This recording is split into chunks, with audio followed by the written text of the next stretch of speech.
To take the field here in the Swamp. Their third straight home game to start the season for Florida, before they go on the road at Tennessee next week.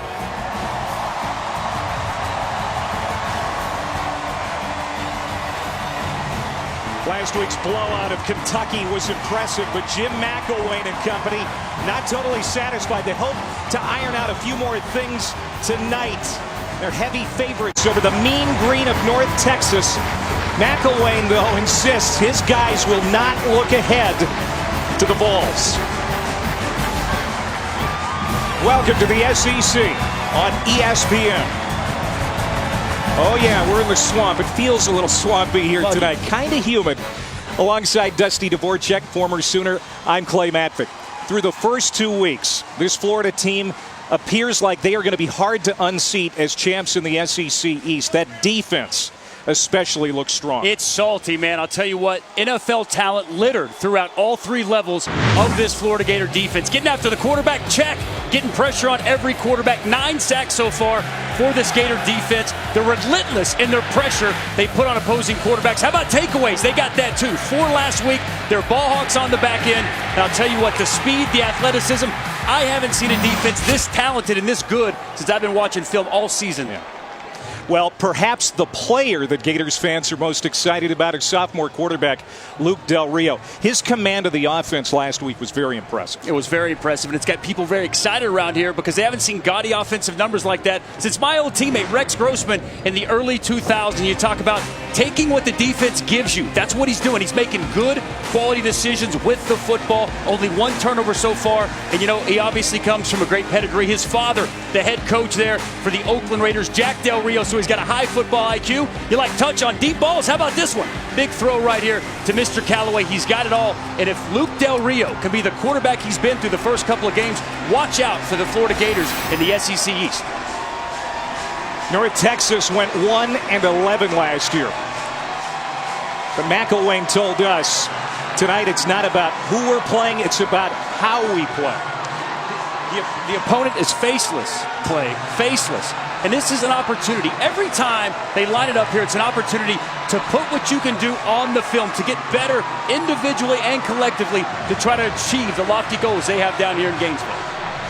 Seth Luttrell, former longtime college football assistant, most recently the offensive coordinator at North Carolina. He's put up great offensive numbers wherever he's been. He's trying to turn this North Texas program around. Wants to change the culture around here, Clay. Florida won the toss, and they elected to receive.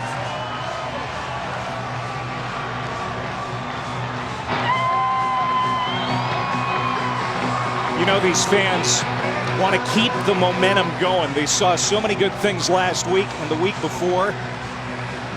And now they are 5 touchdown favorites against North Texas. There is Eric Kina ready to kick it off, a senior from Keller, Texas. Back deep is Chris Thompson, senior from right here in Gainesville. His first game of the year, he was suspended the first 2 by the team, so he's excited to go.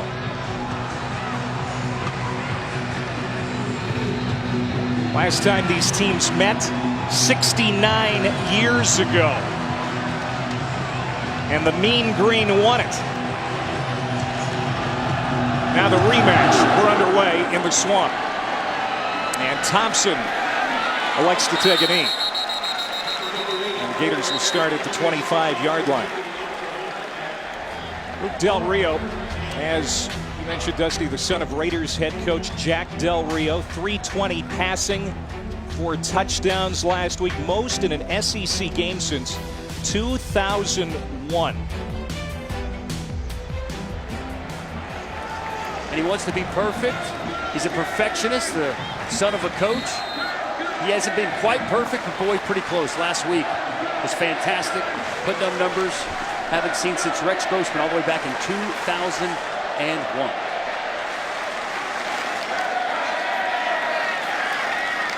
And Del Rio will start under center. First play of the game. And it's Mark Thompson. Good run. First down. Gain of 11. And here's a look at the impact players. Got to start outside for this team. Brandon Powell, the wide receiver, with Callaway out tonight. Expect to see him from the slot position as a vertical threat. Also, easy possession receiver. And LaMichael Pirine, the true freshman running back. He's got a little bit of everything. He's got great size, great instincts, great vision. 100 yards a week ago. Florida missing their star receiver, Antonio Callaway, tonight, not with a quad injury. There's a catch by Goolsby that he fumbles and drops. Ultimately, Chad Davis, the cornerback, in on the coverage, so 2nd down and 10. Callaway, the leading receiver for Florida. It's a deep thigh bruise, so he's not available tonight for this offense, which put up 564 yards of total offense last week. Most in 15 years for Florida.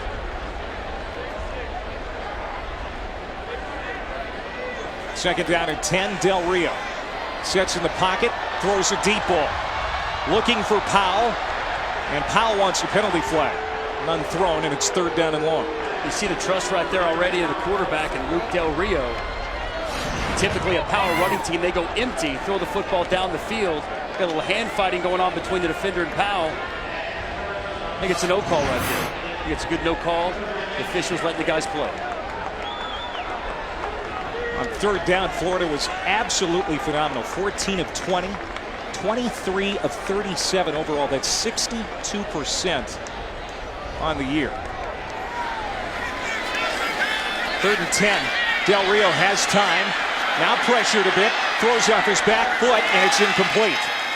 And Florida, on its first series, will have to punt. Yeah, great job by the North Texas defense getting off the field on 3rd down. They just play coverage right there. Nowhere for Del Rio to go with the football.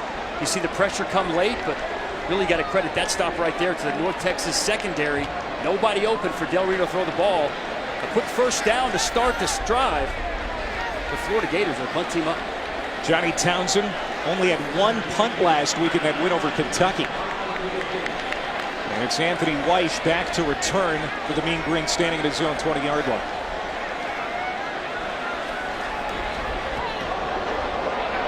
Good kick here by Townsend, backing off is Weish. Fumbles it at the 6-yard line and dives on it to cover it up.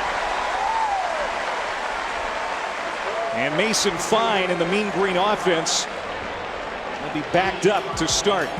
Mason Fine, 5'11", 170 pounds, a true freshman out of Locust Grove, Oklahoma. He is a promising rookie, put up amazing numbers in his high school career in Oklahoma. Oklahoma State records, the 2-time Gatorade Oklahoma Player of the Year. He's not big in stature, but the energy he brings, the ability to run with the football, throw the football, similar offense he played in there in high school. It's got everybody around the North Texas coaching staff and players raving about what Mason Fine can bring to this team. Here comes that crowd right away. First play is a handoff, and Jeffrey Wilson, the best running back so far, gets nothing. And this is an up-tempo offense. That's what Seth Luttrell has done everywhere he has been. They like to spread you out. They like to score a lot of points, but they're going to have their hands full with this Florida defense tonight. Especially up front, you saw right there, this Florida Gator defensive line does a great job penetrating, playing the other side of the football. If there's a weakness on this North Texas offense, it's the offensive line. We saw that right there on 1st down.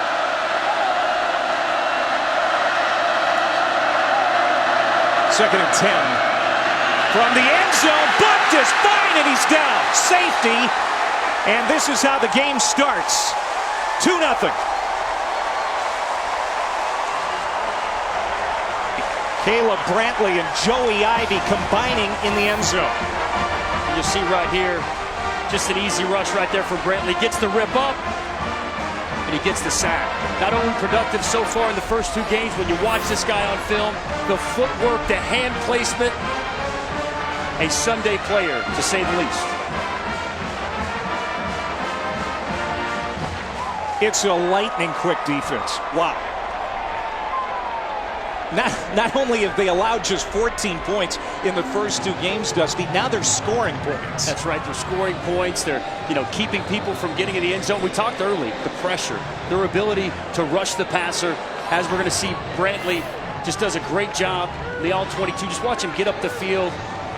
His hands, The first step up the field, you see him swipe right there. The rip comes up. Mason Fine with nowhere to go.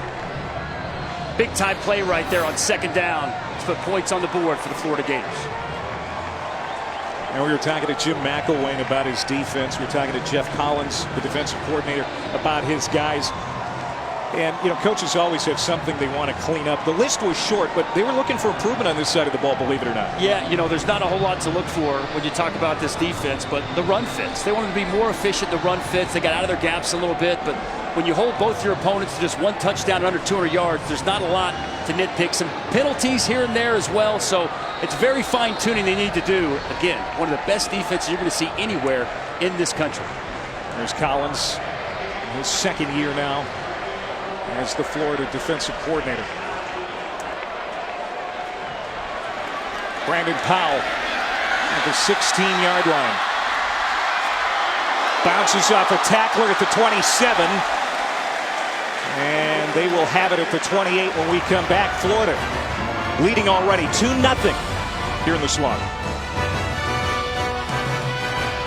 And for the AT&T Inside Access, here's North Texas head coach Seth Littrell.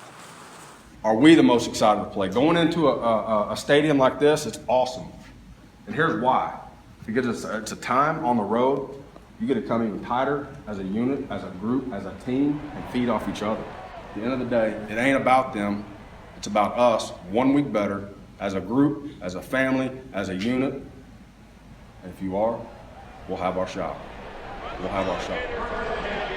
Littrell replaced Dan McCarney, who was let go last year after an 0-5 start. Haven't had a lot of success in Denton, Texas in a while. Back to the early mid-2000s.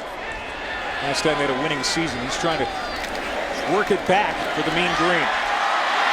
This is Jordan Cronkrite with his first run of the game for the Gators. We're going to see 4 running backs for Florida. Shared the load first 2 weeks, and Jim McElwain says that's going to continue. He's going to keep looking for the hot hand. Wants to keep them fresh, too, in the fourth quarter. That's right. The hot hand is going to get the touches. What a talented room this is. This is the strength of the Florida Gator offense, without question. Jordan Scarlett in there now, sophomore out of Fort Lauderdale, number 25. Receiver screen. North Texas was ready for it. Incomplete. Nate Brooks, the corner, number 9, jumped that route. Intended for Josh Hammond. Nearly picked that off. 3rd down and 3. Try to screen out there. Nate Brooks. Plant and drive, breaking on the football, getting the pass breakup, forced another 3rd down. An area that last week, the Florida Gators 14 of 20 on 3rd down, an area they've been much improved from last season, 62% on 3rd down, 0 for 1 so far here tonight. North Texas, watching the film, loves to blitz and bring pressure on 3rd down. This was a 4-3 defense last year. Now it's more varied. Going to rush 4 here. Del Rio has time, throws a strike, 1st down to Goolsby. And the tight end is out at the 47-yard line. 7th catch of the year for DeAndre Goolsby. It's a pickup of 13 and the 2nd 1st down of the game for these Gators. Nice job on 3rd down. They go empty once again. This is a power football team, more pro style. We've seen them now already twice. An empty, trusting the tight end right there, a little stick route. Goolsby, more of a blocker, but he can do it all. Versatility, catching the football as well. It's very much a offense that you see on Sundays. And Ciante Lewis, another tight end in motion. Play action rollout. And Del Rio dumps it into the hands of Goolsby again. He's got another 1st down inside the 40, down at the 39. A 14-yard gain that time. Really like the play design here. Play action. They bring it back across the formation. Wide open as you see Nate Brooks take the quarterback. Loses him in coverage. Nice easy pitch and catch there for Luke Del Rio to his tight end, DeAndre Goolsby. Goolsby kind of in that Jake McGee role. Florida had McGee in last year. So 1st down and 10. Florida on the march. Fake it to Scarlett. Del Rio sets up in the pocket. He's going toward the end zone. Man down there. Bumped. And a penalty flag for pass interference. Chad Davis flagged in the end zone. Chris Thompson had him beat. Pass interference on the defense, number 16. Penalty is 15 yards from the previous spot. First down. See the play call, play action pass going up, putting some air underneath the football. Could have been thrown better, but clearly Davis gets there before the ball. Good call by the official without question. Pass interference. You know, the Florida Gators, Clay, will take their shots on first down. Especially to a guy like Thompson playing in his first game of the year here tonight. He's the fastest guy on the team, and he had Davis beat by a couple of steps.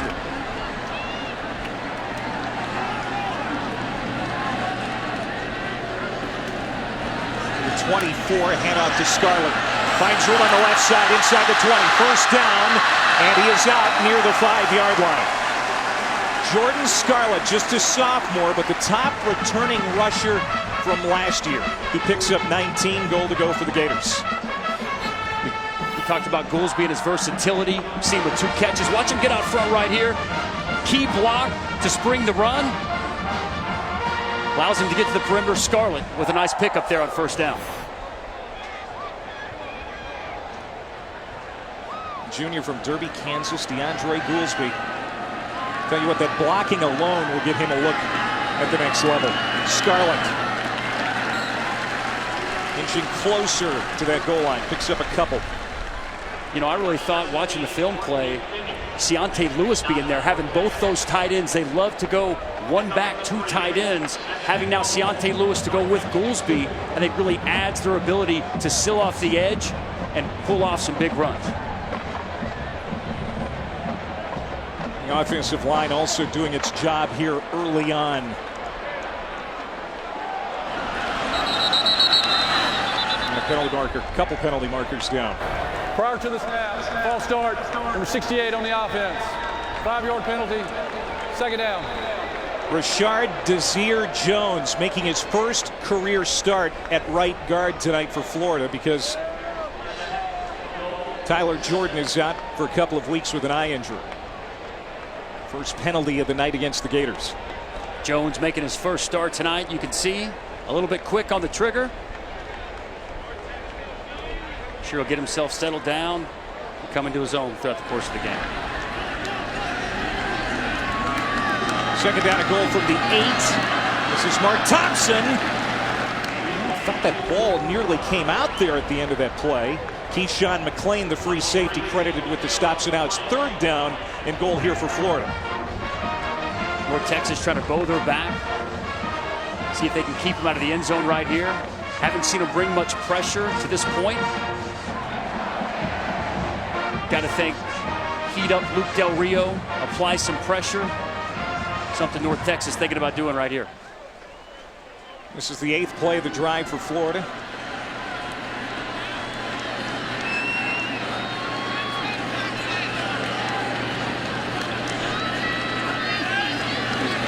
Looking for those 3 receivers to the left. Lets it go to the end zone, incomplete. It was intended for Goolsby, but well covered again by that North Texas secondary, and the field goal unit will come out for Florida. And right on cue, here come the Gators fans chanting Eddie.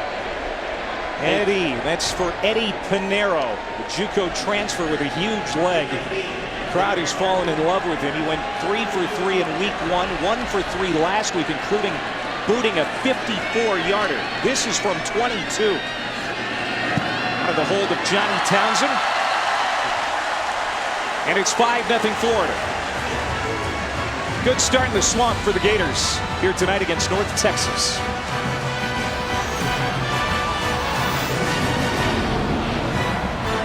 Campus, home of the Gators. It's 5-0. So the Gators scoring. So they've got the lead here 5-0 midway through the first quarter, but the offense hasn't exactly blown North Texas's doors off here in their first 2 series. Just 1 of 3 on third down, a down that they've been so good on this year, and penalties, Clay. You know, you get the false start down on the goal line, you put yourself back behind the chains, got to get that cleaned up. Caleb Brantley sack and safety, and an Eddie Pinheiro field goal. That's where we're at. Pinheiro puts it in the end zone. Tyler Wilson, who had a kickoff return for a touchdown last week, thinks better of it. And North Texas will start at the 25. At 10 a.m. Eastern on Sunday, NFL Insiders Sunday edition with all the injury news and more. Then at 11, the new Sunday NFL Countdown crew of Berman, Dilfer, Woodson, Hasselbeck, and Moss taking you right up to kickoff. A lot of intra-division matchups this week in the NFL, Dusty. Yes, there is. Cowboys, Skins, Packers, Vikings. How about the AFC North? Steelers, Bengals. Great weekend for the NFL. True freshman for Oklahoma, Locust Grove, Oklahoma. Second career start. Fans here in Gainesville giving him an earful. Backpedaling. Got rid of it. Incomplete. Jeffrey Wilson, the intended receiver, but Quincy Wilson disrupted that play. Looking to try to make things easier on Mason Fine. A little screen play. Try to give an easy completion, get his confidence, his rhythm going. But you see the speed from that Florida Gator defense. Wow. Flying around all over the field. Pressure on Fine. It's going to be there all night.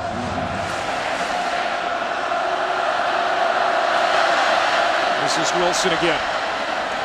It's a little room, picks up 5. You mentioned the 9 sacks in the first 2 weeks for the Gators. That's 3rd best in the country. You know, through the first 2 weeks, it's going to be hard to say that there's been a better defensive front 7 in the entire country. We could throw the back end on that as well, because what they're getting done as far as pass defense, takeaways a week ago, this is a solid unit on all 3 levels. Jeff Collins, he's got talent, and he's got them coached up. And boy, they're playing at a high level. Held both UMass and Kentucky to under 200 yards total offense. On 3rd and 4, Thaddeus Thompson makes the catch. They're going to give him the first down, but he paid for it. Gain of 7, and they'll move the chains. Let's take a look at the impact players. Well, I'll tell you what, you got to start these linebackers. Jared Davis, Alex Anzalone. Jared Davis is fast, the linebackers you're going to find, and Alex Anzalone's right there with him. As I watch it on film, I haven't seen a linebacking duo this potent, this dominant in all of college football. Boy, they are solid there at the second level at the linebacker spot. Anzalone, number 34, 3 sacks in the first 2 games. This is Fine, take it off. He can run, but he's not going to get much this time. In fact, gets back to the line of scrimmage before the aforementioned Jared Davis wraps him up. It's downhill linebacker. You see the speed. They try the quarterback counter. Nothing doing there. Jared Davis has all the answers, it seems, there at the linebacker position. I think he might be one of the first linebackers taken in this year's draft. He's got first-round draft pick written all over him. Speed, speed, speed, and he's a thumper when he gets there. Mason Fine to throw on second down. Right through the hands of his man. That was Rico Bussey, one of the many true freshmen getting a chance under this new coaching staff. And that's what it's all about right now for Seth Littrell. Getting this turned around, and he's decided he's going with a youth movement. He is. You know, they've played 12, 13 true freshmen so far this season, trying to completely change the culture since he's been there in Denton, Texas. And you're right. If guys that he's recruited are better at the position, not afraid to stick them in, as we see with the true freshman quarterback, Mason Fine. We're going to 7 minutes to go here in the first quarter. 3rd down and 10. This is not a down and distance North Texas wants to be in here tonight. Fine has to scramble. Big loss. 4th down. There's Jared Davis again. That's a loss of 7. Jeff Collins dialing it up right there, bringing outside pressure. Obviously the fumbled snap. Mason Fine, no chance to make a play. Just gets on the football, holds on, get the punt team ready. Texas ranks 126 out of 128 teams in ESPN's Football Power Index. Meanwhile, Florida, 18. And right now, it's playing out that way. Kina to punt. His first punt tonight. Powell lets it roll. And it takes a mean green roll inside the 20. And dead at the 18. We step aside. Florida leading 5-0 here in Gainesville.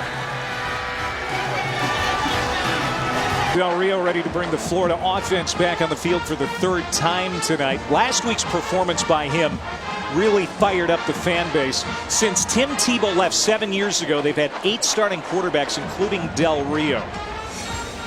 And of course, the son of Jack Del Rio, grew up around the game.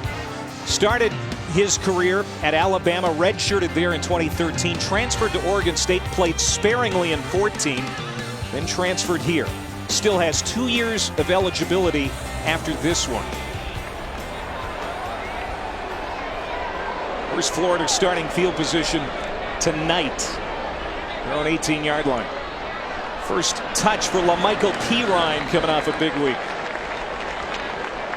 He gains 3. So can Del Rio bring the consistency that Florida's been thirsting for here at quarterback? He's shown it through the first 2 weeks. We haven't really seen it here tonight, though we're early on in the game. But, you know, the great thing about him, he's a student of the game, and he understands the why. He understands why Doug Nussmeier is going to call certain plays. He understands what to expect from defenses. Smart with the football. So he's doing all the intangible things, plus throwing the football at a very high clip so far this year. So far from what I've seen, he seems to be the guy. And he hands off to Pirine again. A few yards shy of the first down. It's going to be third down and manageable. Pirine over 100 yards rushing on 17 carries last week. One of just 3 freshmen in the country to have a 100-yard rushing game this year against the FBS. This guy's big time. They expect a lot from this guy. And Doug Nussmeier working in these running backs, loves that running back room. And as we talked with Coach McElwain about Nussmeier, complete trust between the head coach and the offensive coordinator. Same type of philosophies, a pro-style offense. And like the pieces around the quarterback to complement it. Scarlett checks back in. He's to the left of Del Rio. And C.J. Wharton, the receiver, in motion. Del Rio has time, throws, and it's caught by Brandon Powell. That quick twitch slot receiver picks up 9. Brandon Powell from the slot position runs that little option route, knows exactly where to find the soft spot in the zone. Quick twitch, just like you said there, Clay. A quarterback's dream, and on third down, his best friend. He and Callaway making up the most productive receiving combo in the SEC through the first 2 weeks. But again, Antonio is out with a quad injury. Taking no chances with their star receiver. Play action going deep again. Del Rio. Hammond deep. Makes the catch. Inside the 15-yard line. Josh Hammond. A gain of 53 for the true freshman. No surprise. First down again. What do? They take their shot. The offensive line does a great job right here, giving them a clean pocket. Steps into the throw. We talked about that touch on the deep ball by Del Rio. Scarlett tripped up at the 10 and falls ahead to the 8-yard line. Yeah, his deep ball has everything he needs. That shows very little need for improvement. And when you can run the football, get those safeties to come up, get one-on-one coverage on the outside, as we just saw in that previous play, boy, he's going to have opportunities down the field. In the touch he puts on the deep ball, week after week, it shows up on the film. No different here tonight. Second and 5. Scarlett hit the backfield, and that's going to be a loss of 1. Shooting through D. Bulkman, the nickelback. Luke Del Rio spent much of his childhood not far from here in Jacksonville when his dad Jack was the Jags head coach.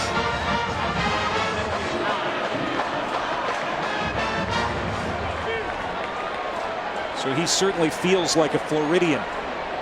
Feels very much at home in this uniform. See what they do here on third down and 6. Haven't penetrated the end zone yet. Safety and a field goal so far for the Gators. This is Del Rio, has all day. Ball comes out. There's Scarlett, Johnny, on the spot to protect the ball. Nearly a turnover. Wharton was blasted by Brooks. 4th down. North Texas mixing it up on the film. Heavy blitz team on 3rd down. Playing coverage here. Nice little zone. All over the play. The big hit knocks the ball out. Scarlett comes up with it, but a couple of yards short of the 1st down. Once again, North Texas doing a good job getting off the field, giving up yardage, but not allowing the 6. And a timeout called by Florida.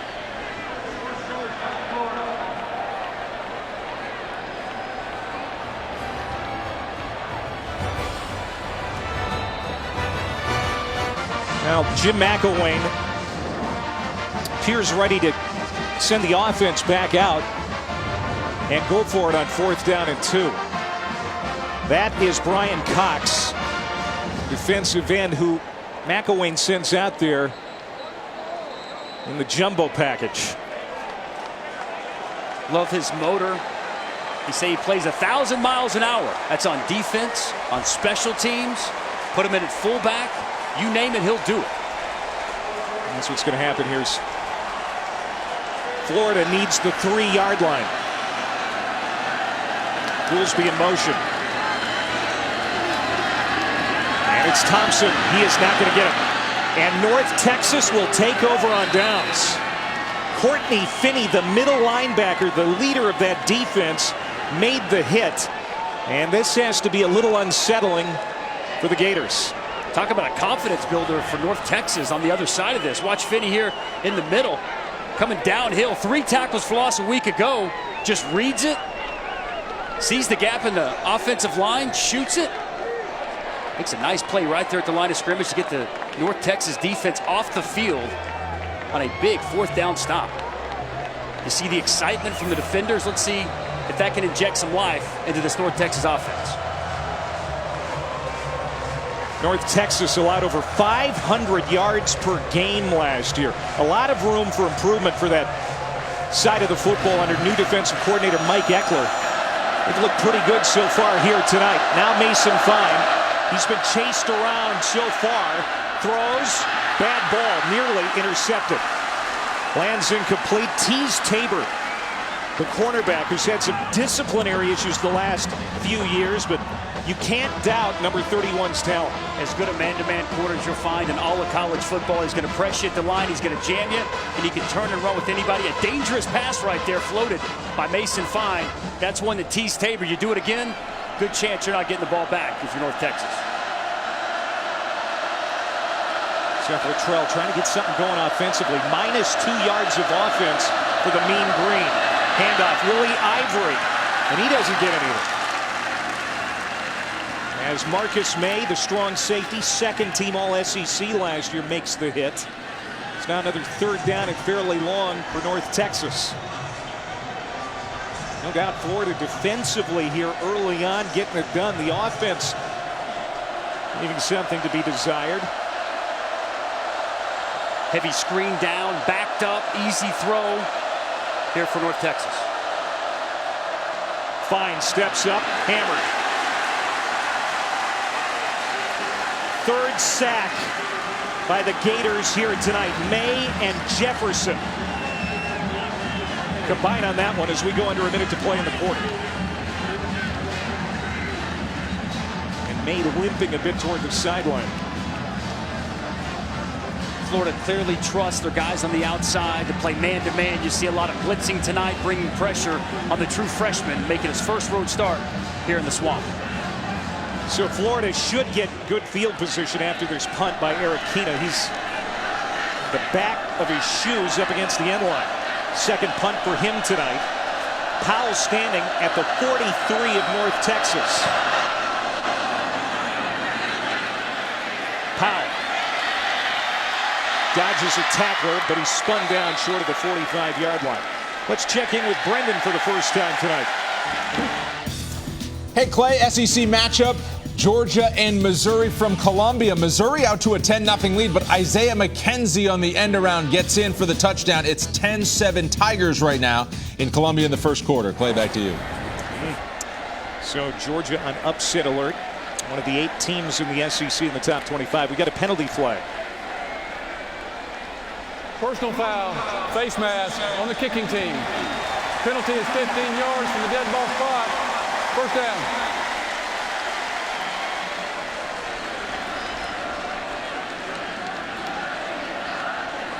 It's Jared Combs with the mistake. And now Florida in really good shape. But this offense needs a spark. They do need a spark, and once they get inside the 20, they need to turn that into touchdowns. Right? We've seen twice now inside the 20. They have to settle for 3. There is no foul for a face mask penalty on the play. First down. It looked like the face mask. Apparently, though, it was overruled upstairs. And it was a shoulder pad grab. Nobody happier than Jared Combs. Yeah, it looks on first blush that it was a face mask, but it was definitely the shoulder pad. You see the neck jerk right there, but clearly Jared Combs on the shoulder pad, not the face mask, breathes a sigh of relief on the sidelines. There's Cronkrite. Nice run. Jordan Cronkrite, a sophomore out of Miami, and that'll be the last play of the first quarter. The Gators, no touchdowns in the first quarter, but they do get a defensive safety and a field goal from their cult hero field goal kicker. It's 5-0 after 1 in Gainesville.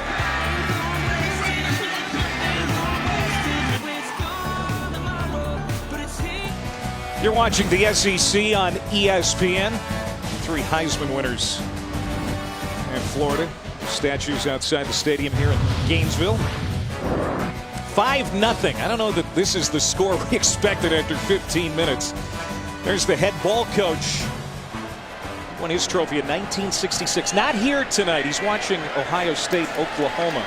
He's on the road, but Florida family happy to have him back on staff here. Cronkrite, another good run. That's a 10-yard pickup. First down for Florida. 154 yards of total offense for the Gators in that first quarter, but only 3 offensive points. They've moved the ball well. Some chunk plays we've seen. They've run the ball at a good clip. But once they get inside the 20s, inside the 10, this offense starting to bog down. Give North Texas credit defensively, coming up with key stops to keep them out of the end zone. There's Del Rio rolling out. He just looks like a pro. Inside the 15, down to the 12-yard line. Ahmad Fullwood, 6'4", 208-pound receiver with his first catch tonight. That's what run the football does for you. Play action. They're going to boot him out, get him outside the pocket, let him survey the field.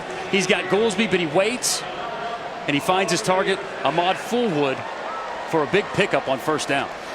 Am I wrong? But Del Rio doesn't look like he hasn't had a lot of college playing experience. He looks like a veteran. Absolutely, and he's running an NFL-style offense like an NFL-style quarterback play. Cronkrite, the lone setback. He'll get it. Looking for room on that right side. Dives ahead to the 5-yard line. Marker down. This could be a holding call on Florida. Here's David Smith, our head referee tonight. It's an SEC officiating crew.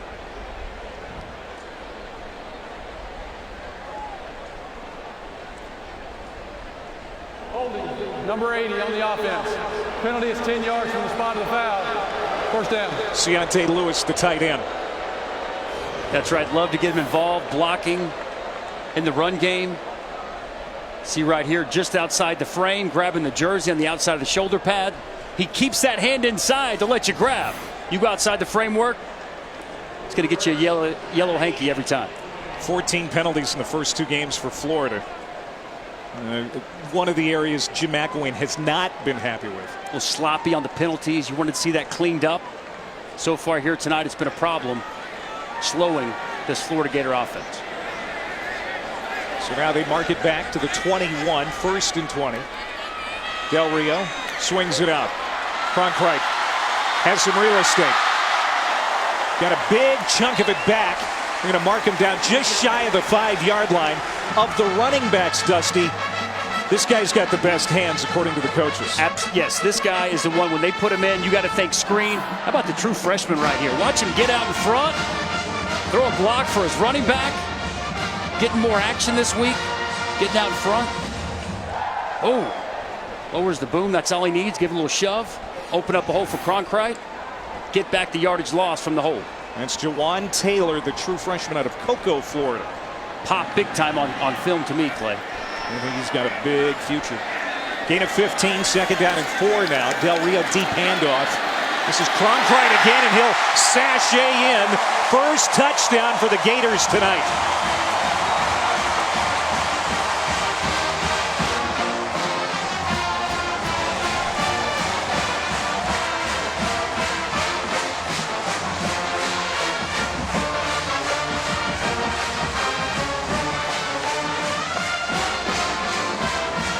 Cronkrite did most of the heavy lifting on that drive.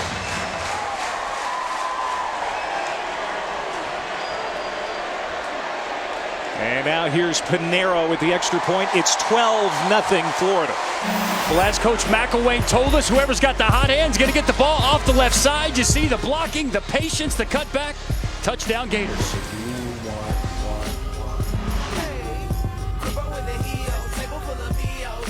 Well, as we expected, this Florida Gator defense firing on all cylinders here tonight. North Texas only -4 yards so far. 2 sacks, the speed, the athleticism on full display. The true freshman Mason Fine can't seem to figure anything out. We've seen blitzes, we've seen coverage, we've seen it all. And this Florida Gator defense making me look like a smart man. Calling the best defense I've watched on film, and you got to give this guy right here, Jeff Collins, a ton of credit. Last year, 8th best defense in the country. You'd be hard-pressed to find a better one than this in the country this year. And that kid can kick it. Pinero to the back of the end zone. North Texas will have it at the 25. Let's go to the studio and Brendan. Hey, Clay, you and Dusty were in Baton Rouge last week. You didn't get a chance to see Leonard Fournette suit up. He's back from the ankle injury, and so far, so good. 77 yards, 2 touchdowns on the ground. Oh, by the way, Danny Etling, 10 for 14 for more than 100 and a touchdown through the air. All Tigers. Back to you. Yeah, we saw Danny Etling kind of have his coming out party last week. I'm sure he took all the #1 reps in practice this week. Pays huge dividend just to get that repetition, get that familiarity. Had a great second quarter. Didn't complete a pass in the second half, but we saw what he's capable of, and he's extending that here tonight against Mississippi State.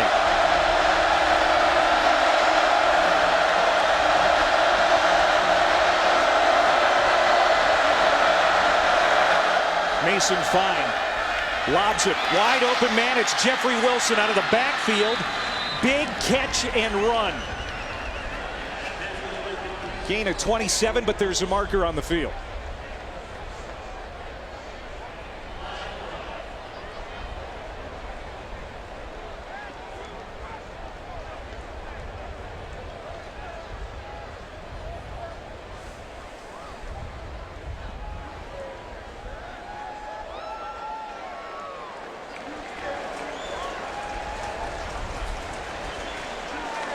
Pass interference against the Mean Green. On the offense, number 2.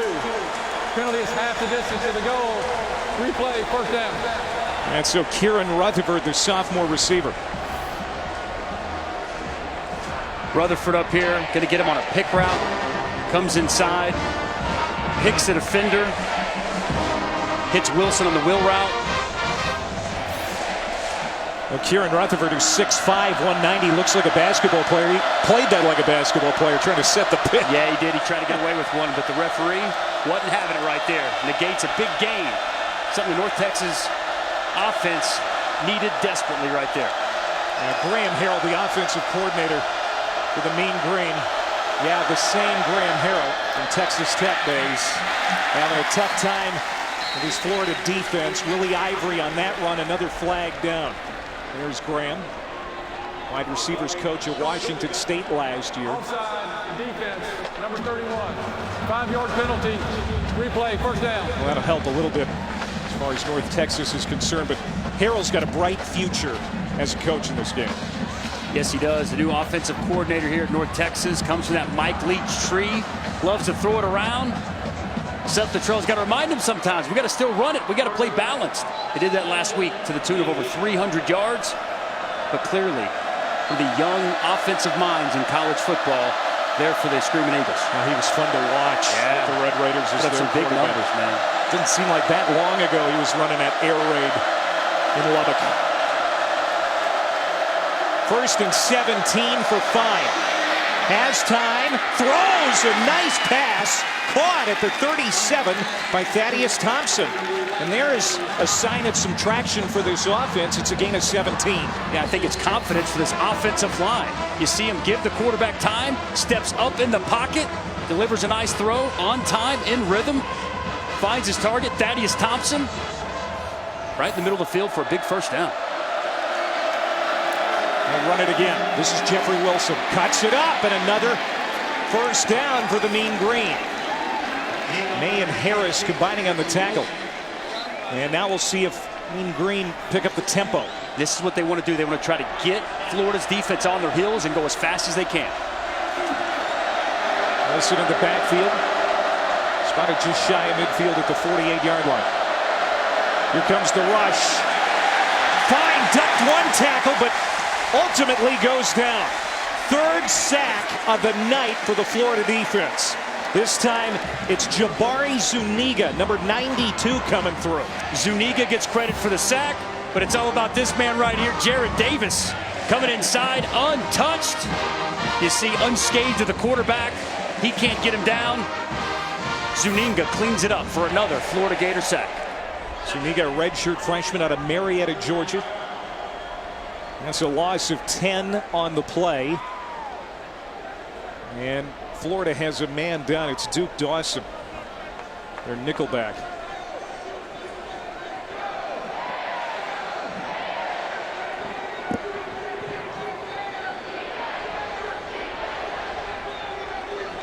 And that's another thing that's been going the Gators' way for the most part here in the first couple of weeks.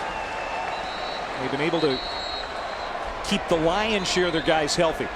With that said, Callaway's out tonight, but it's a mild injury. That's a quadricep bruise that they think he can come back from in short fashion. They are missing Dre Massey, I should say, their wide receiver. They lost him in week 1. First play against UMass really hurt their playbook. Had so many things built into their plan to go to him. Callaway out. You got to think he's getting ready for the big games coming up on the schedule. But you're right. So far, this Florida Gator team relatively healthy at this point in the season. So now 2nd down and 20 after the 10-yard loss on the sack.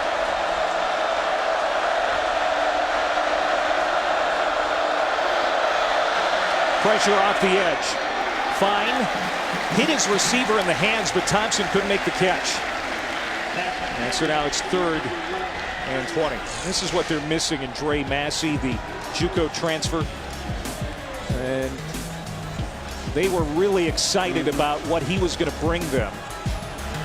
Maybe the most versatile player on their offense. Play wide receiver, running back, quarterback. Yeah, do it all. 3rd down and 20. Boy, Fine has been backpedaling all night. And it's 4th down. You know, that's a screen right there. They're allowing the defensive line to come.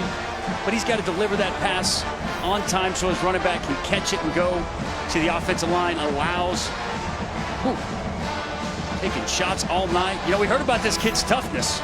It's going to be tested here tonight against this Gator defense.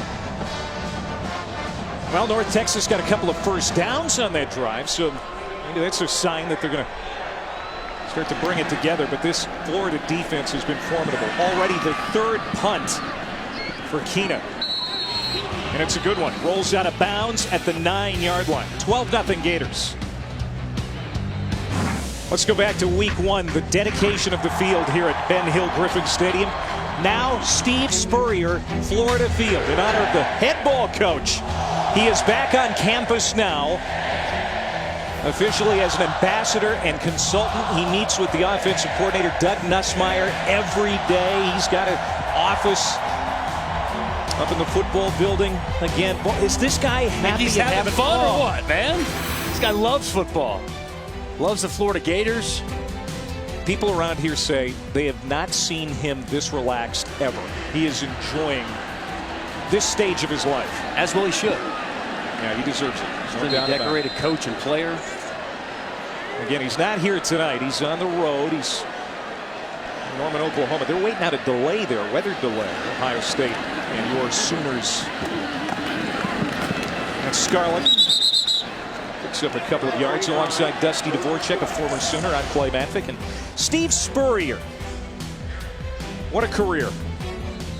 A champion everywhere he's been, and it goes all the way back to 1966 when he was on this campus as a player, leading the Gators and winning a Heisman Trophy. Heisman Trophy winner. You know, he's the mentor to my head coach, Bob Stoops. Coach Stoops wears the visor in honor of Coach Spurrier. And Steve Spurrier Jr. was a coach when I was at Oklahoma, back there now on staff. And Coach Spurrier there, his former defensive coordinator, now his son there at Oklahoma here tonight.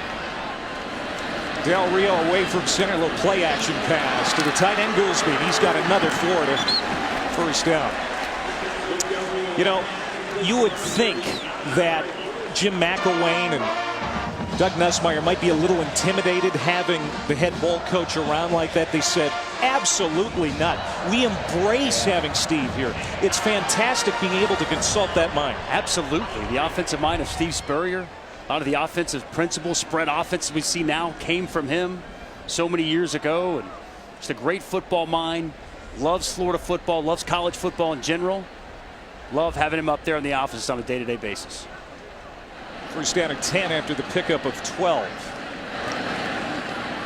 Del Rio will move to his right. And some contact. C.J. Wharton was interfered with. Maybe a pass interference call against E.J. Agia. Pass interference on the defense, number 22. Ball will be placed at the spot of the foul. First down. Third penalty against North Texas. Hard enough for them to stop this Florida Gator offense. Last thing needed is more penalties to help aid them. Clearly the defender got there before the ball was delivered. Good call by the official. And there's Seth Littrell quickly over for a teaching moment with Agia. He is an Okie from Muskogee. Yes, He's 38 years old, the youngest head coach in Conference USA. And he is a smart young man. Especially offensively, he's got a great mind. Helmet came off. That should be a penalty against North Texas. And there are the flags. Yep. D. Balkman continued to play after his helmet came off. That's going to be a penalty against the nickelback for the Mean Green. North Texas defense strung out that zone all the way to the side. See a defender come up and make a play. Helmet comes off. Personal foul, number 36 on the defense. Participation without his helmet. Penalty is 15 yards. First down. It's unfortunate for Balkman because it goes against every instinct of a football player. Yeah. Stop playing. They want you when the helmet comes off just to stop. If you continue to play the play, you're in on the action, it's going to be a 15-yard penalty. But, hey, man, these guys are football players. They're trained to tackle. They're trained to play the game. And unfortunately, Balkman right there cost his team 15 yards. This Florida offense went 6 plays, 46 yards. Got into the end zone on a Cronkrite run. Just the one touchdown tonight for the Gators. They've also had a defensive safety and a field goal.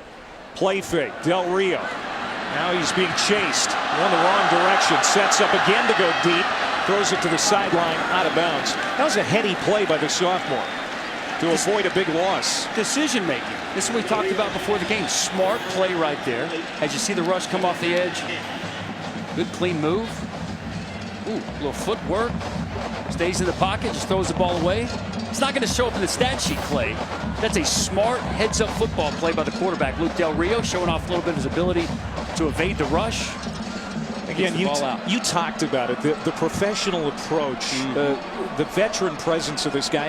You can't look any further than Jack Del Rio is his biggest influence. Cronkrite on the run on the right side. It'll be third down and fairly long for the Gators. See me point out right there, Goolsby, Ciante Lewis, the tight ends love to follow those guys, love to run behind them. As you watch the film, 2 tight ends that they really get behind and run the football.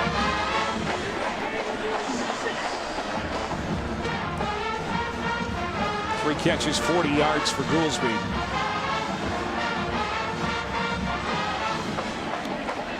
You know, I'm surprised so far tonight. They played a lot of just sit-back zone coverage, that quarters defense. On the film, though, very aggressive on third down, coming after quarterbacks. They've had 5 sacks through 2 games.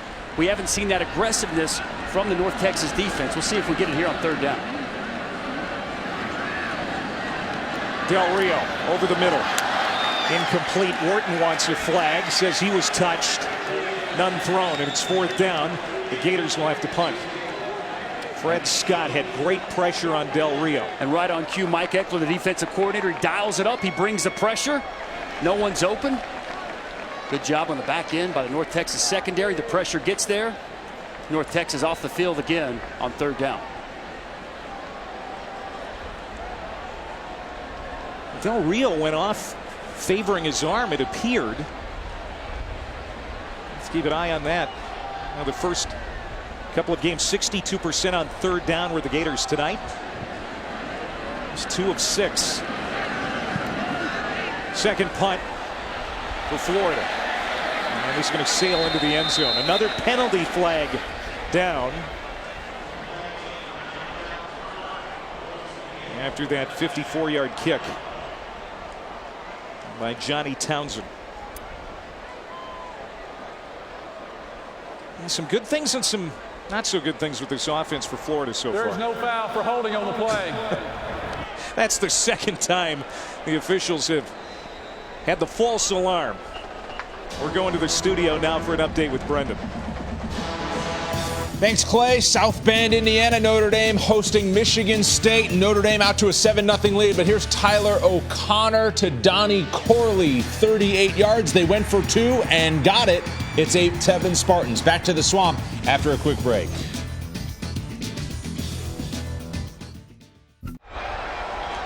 Clay Matvick, Dusty Dvorak back here in Gainesville, Florida, number 23. 12 points on the board. North Texas, just 18 yards of total offense with their true freshman quarterback Mason Fine at the controls. This defense for the Gators has been salty. 6:45 to go before half.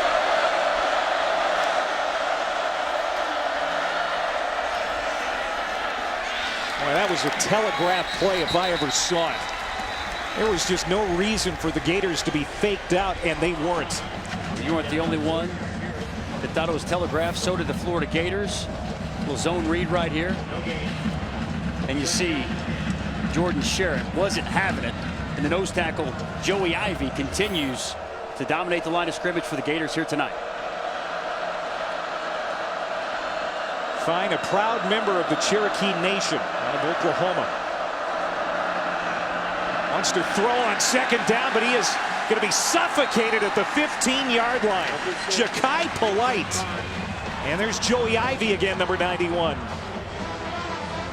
4th sack for the Gators. This defensive line has been ruthless tonight. Look at Polite. That's a Tex game. Tackle goes up. In comes underneath. Another sack for the Florida Gator defense. So now 3rd and 14. The Gators have allowed only 6 first downs on 27 third down attempts by opponents so far this year. Can Fine convert here? Bouncing around from the 2-yard line, heaves it downfield, out of bounds, incomplete. 4th down, and Florida's defense continues to give Fine no room, no time. Pressure, pressure, pressure. It's suffocating on the true freshman, Mason Fine. Once again, this defensive line getting home, getting him flushed outside the pocket, very close to having their 5th sack. Able to get outside, take a shot down the field, really just hoisted a prayer, hoping a North Texas receiver would come down with it, but instead another punt for the Eagles. Brandon Powell back to return this punt. It's going to be good field position again for the Gators. Eric Keenan.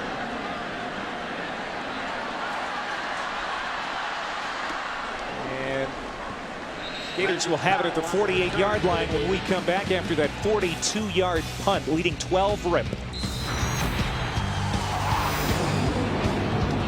Fitzgerald back in studio. Coming up at halftime, I'm joined by Charles Arbuckle. We'll get you caught up on everything college football. Tennessee, Florida plays them next week. We'll show you what they did against Ohio, the wild one in Oxford between Alabama and Ole Miss.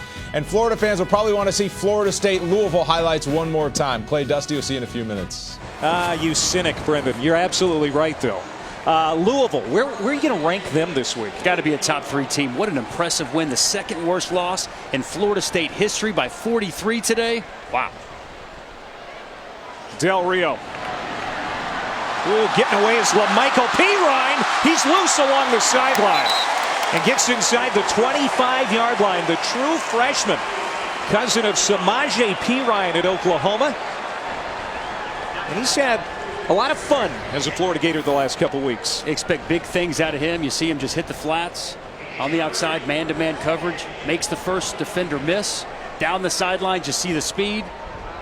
Big gain there on first down. He is physically gifted. 5'11", 221. He is built solidly. Speed, instincts, vision, catches the football well. And good numbers against Kentucky. Picks up 29 there.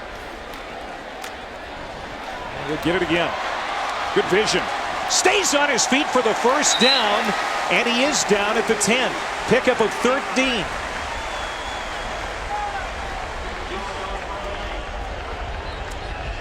Patience right there. As you said, we saw the vision. They just keep feeding him. Down to the 6. Native of Theodore, Alabama. Went under the radar for a while. And then late in his high school career, people finally started figuring things out about LaMichael. But he'd already developed a pretty good relationship with the folks here in Florida. That's a big get, though, for this Gator coaching staff, going into the backyard of Alabama, plucking this talented running back. And fake it to him this time. 2nd and 5. Little hop jump. Shayante Lewis. And he's going to be very close to the first down. I like what I saw from Del Rio here. It's a pop pass, play action. He wants to go to Goolsby in the end zone, but it's covered, doesn't panic. Goes to his secondary option.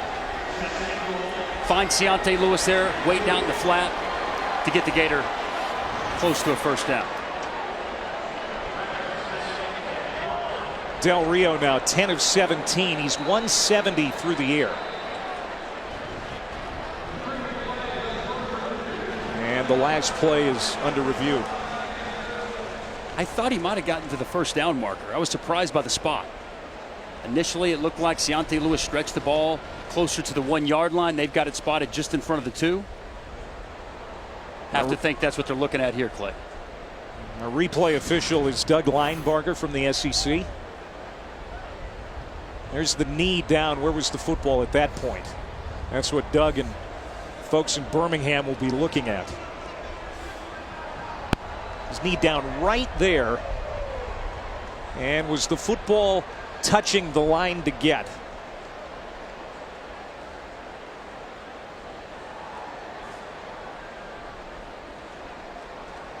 Needed to get the 1-yard line. Boy, hard to tell there because we can't see the yellow line.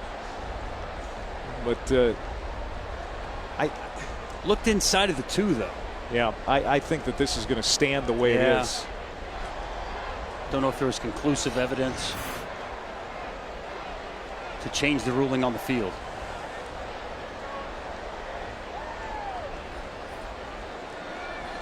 Call on the field spotted at the 2-yard line. Going to be indisputable video evidence to overturn David Smith's crew down on the field. So Jim McElwain overall, is he happy with what he's seen here early on? I don't think so. You know, too many trips down into the red zone. Settled for field goals. He got stopped on 4th down. The penalty, something he's not going to be happy with. Now his defense. After further review, the ruling on the field stands. 3rd down. His defense, that's a different story. They've been fantastic tonight, albeit against North Texas, but you can only play who you're facing, and so far to this point, the Florida Gator defense as dominant as advertised, Clay. So it'll be 3rd down and 1. just outside the 1. Brian Cox, number 94, comes back out for the goal line package. His dad, of course, Brian Cox Sr., the defensive line coach of the Atlanta Falcons, former NFL great himself. Going to go to the tailback. That's going to be a first down. That is going to be a touchdown for Florida. Well, Michael Pirine, and he got behind big Brian Cox for the score.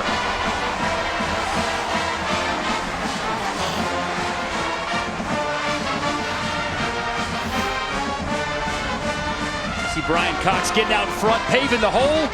Pirine's going to get the rest done by himself. At low center of gravity, keeps the legs turning, backs into the end zone. Once again for another Gator touchdown.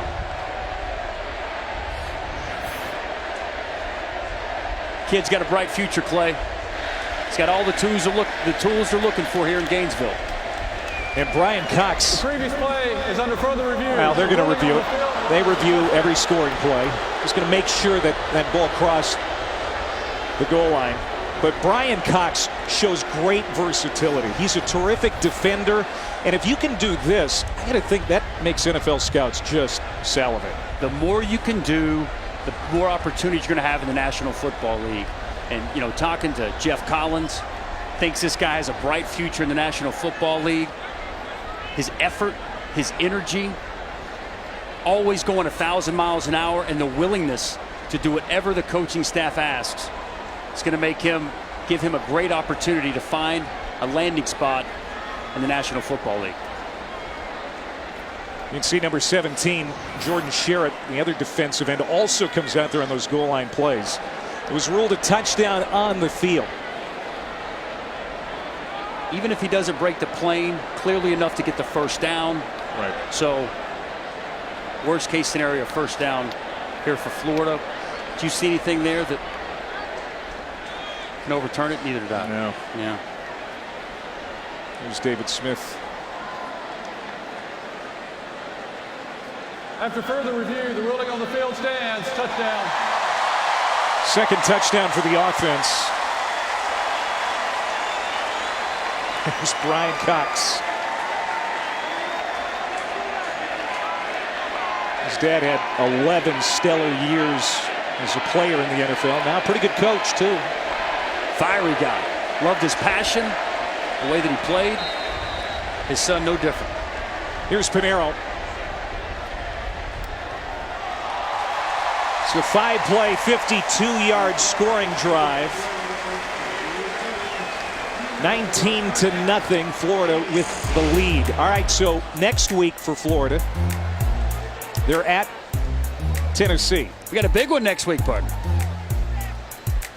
Big game in Knoxville. Florida's had their number, 11 straight wins in this series. As you look at these schedules, Clay, Who's got the edge? I got to say Florida. Other than the fact that they go to Knoxville next week, I mean, Tennessee, look at this gauntlet. Florida at Georgia, at A&M. Got to play Alabama. It lightens up the latter half of the schedule, but I'd have to give Florida the nod. What do you think? Well, I'd agree with you. You can't discount Georgia's impact in this SEC East race either. They're taking on Missouri tonight. They were behind last we heard. But certainly the Bulldogs are going to factor in this race. But you look at those two head-to-head, and yeah, I think Tennessee has the tougher road. And they slopped around today with Ohio. That was a 2-point game in the fourth quarter. They've really struggled throughout the year so far. Pinheiro again puts it through the back of the end zone. He put one through the uprights earlier this year. Week 2 Monday Night Football matchup. It's a good one. The 1-0 Eagles with rookie quarterback Carson Wentz coming off a great debut against the Browns. Taking on Jay Cutler and the Bears at Soldier Field, 8:15 Eastern on ESPN. Do you think Wentz is proud of his North Dakota State Bison? Wow. Went into Iowa City today, upset the Hawkeyes. All they do is schedule FBS opponents and beat them. Now 6 straight FBS wins. Hey, Bison. When does North Dakota State move up to the FBS? Because they're certainly good enough. They're worthy. Impressive football team up north. Just 14 yards of total offense for the Mean Green here in the first half. Fine pumps. Comes over the middle, intercepted. Marcel Harris.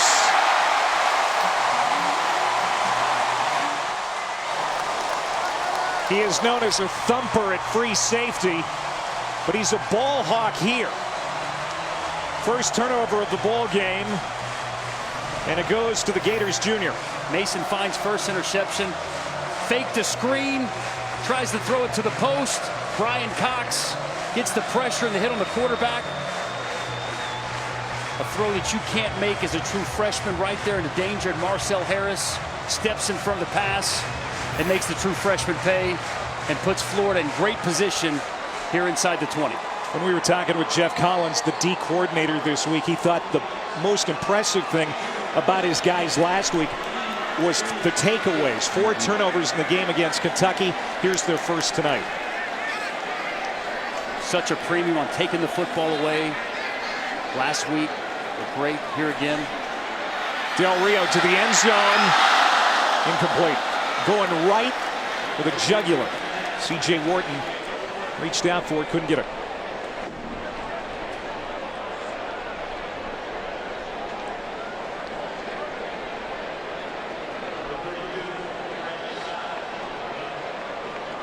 Del Rio,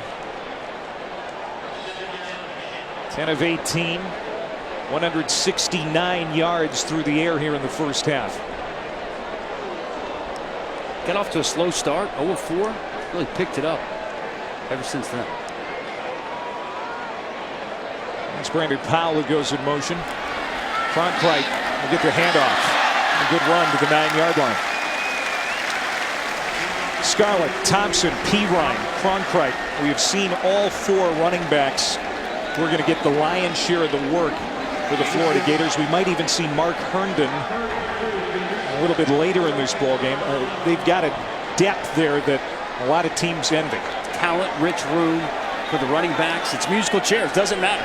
Pick a guy, put him in. They feel good about all these guys. Each kind of has their own skill set, so they do have certain plays they like for certain running backs. All of them very potent. Need to pick up 3 yards. Cronkrite won't do it. It's going to be 4th down. We'll see if Jim McElwain leaves the offense out on the field or if they bring on Steady Eddie. He's thinking about it. They're going to go for it. 4th down and 2. North Texas came up big earlier with a 4th down stop in a similar situation. See if after the turnover they can bow their backs, get another stop, keep Florida out of the end zone before the halftime. That's Cronkrite in the backfield.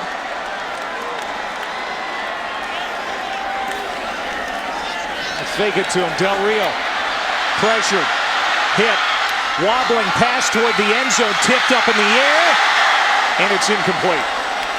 There were several Gators in the end zone going for it, but Roderick Young got great pressure on Del Rio and really made it difficult on the sophomore. Play action pass, little boot. They want to go to Ciante Lewis. It's covered. And as you said, great pressure by the nose tackle. Their best interior defensive lineman forces the errant throw. That's a throw that Luke Del Rio wished he had back. Seth Littrell likes what he sees. Looking for some type of spark, something to take into halftime. How about Mike Eckler's defense? 2 for 2 in 4th down situations there with Florida inside the 10-yard line. Going to be a very happy man about that, especially coming off a turnover. Remember last year, Florida ranked 124th in the country in red zone offense. And tonight, they have not been good.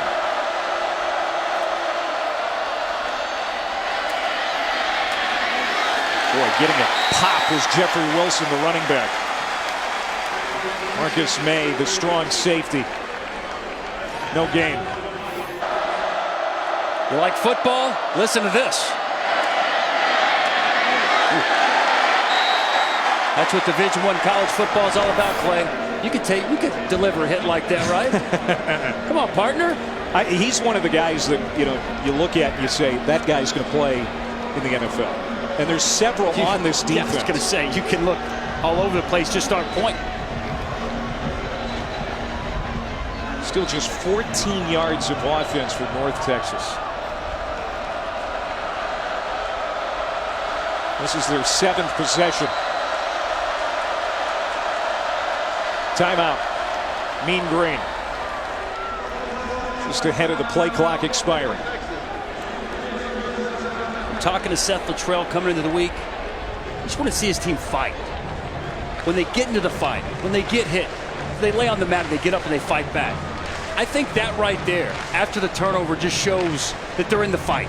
Yeah, they're outmanned, they're outmatched, but they came here to play, they came here to get better, and they're going to play this thing 4 quarters. So just a 4th down stop and they're down. But man, you got to love to see that fight, that stop there from the defense. He was an Arizona offensive coordinator, 2010 to 11. After that, spent time at Indiana.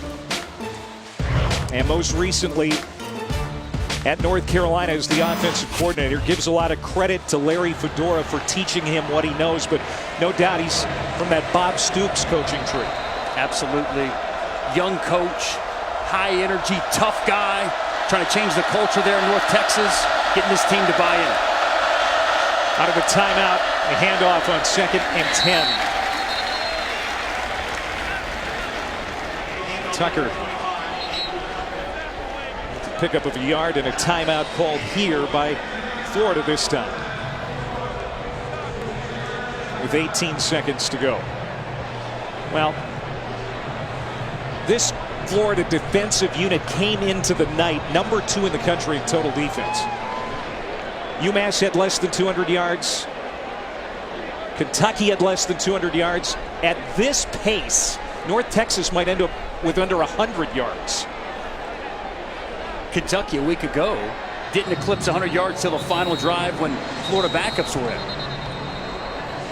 One of the better pass defenses, rush defenses in the country. Their ability to pressure the quarterback. It's an impressive unit, partner. Alex Anzalone, plagued by frustrating shoulder injuries 2 of the last 3 seasons. He's been a key man so far at linebacker for the Gators. So good to see him back on the field because he is a talent. Final 18 seconds of the first half. North Texas has been unable to move the football. And the run taking it wide. That is Tucker. Spin across the 10-yard line, down at the 12, a gain of 4. There's 4th down. The speed of Jared Davis. He's got NFL talent evaluator salivating. See him come across the field, deliver the blow on 3rd down, getting his defense off the field. Speed, man. Speed kills. And they got it here in Florida. Well, this week at 8 Eastern on Sunday Night Baseball, Yankee phenom Gary Sanchez and the Bronx Bombers at Fenway to take on Big Papi and the Sox. Both teams in the heat of that American League East playoff chase. I'll tell you, that is the best division right now to be watching. Coverage begins at 7 on ESPN with Baseball Tonight Sunday Night Countdown, also streaming live on the ESPN app and watch ESPN. Our producer, Tom Schofield, loves the New York Yankees. Yes, he does. We got our man, Andy Bach, who's a Baltimore Orioles fan. So amongst our crew, a lot of interest in the American League East, Clay. Meanwhile, my Twins are the worst team in baseball. 5th punt for Kina. This one from just outside of the end zone. And Powell chases after him. 3 seconds on the clock. And that's how the half is going to come to an end. So some good, some bad for Jim McElway's bunch. They got a 19-0 lead at the half with a half an hour of play to come. Now we go to Brendan and Buck in the studio for the college football halftime report.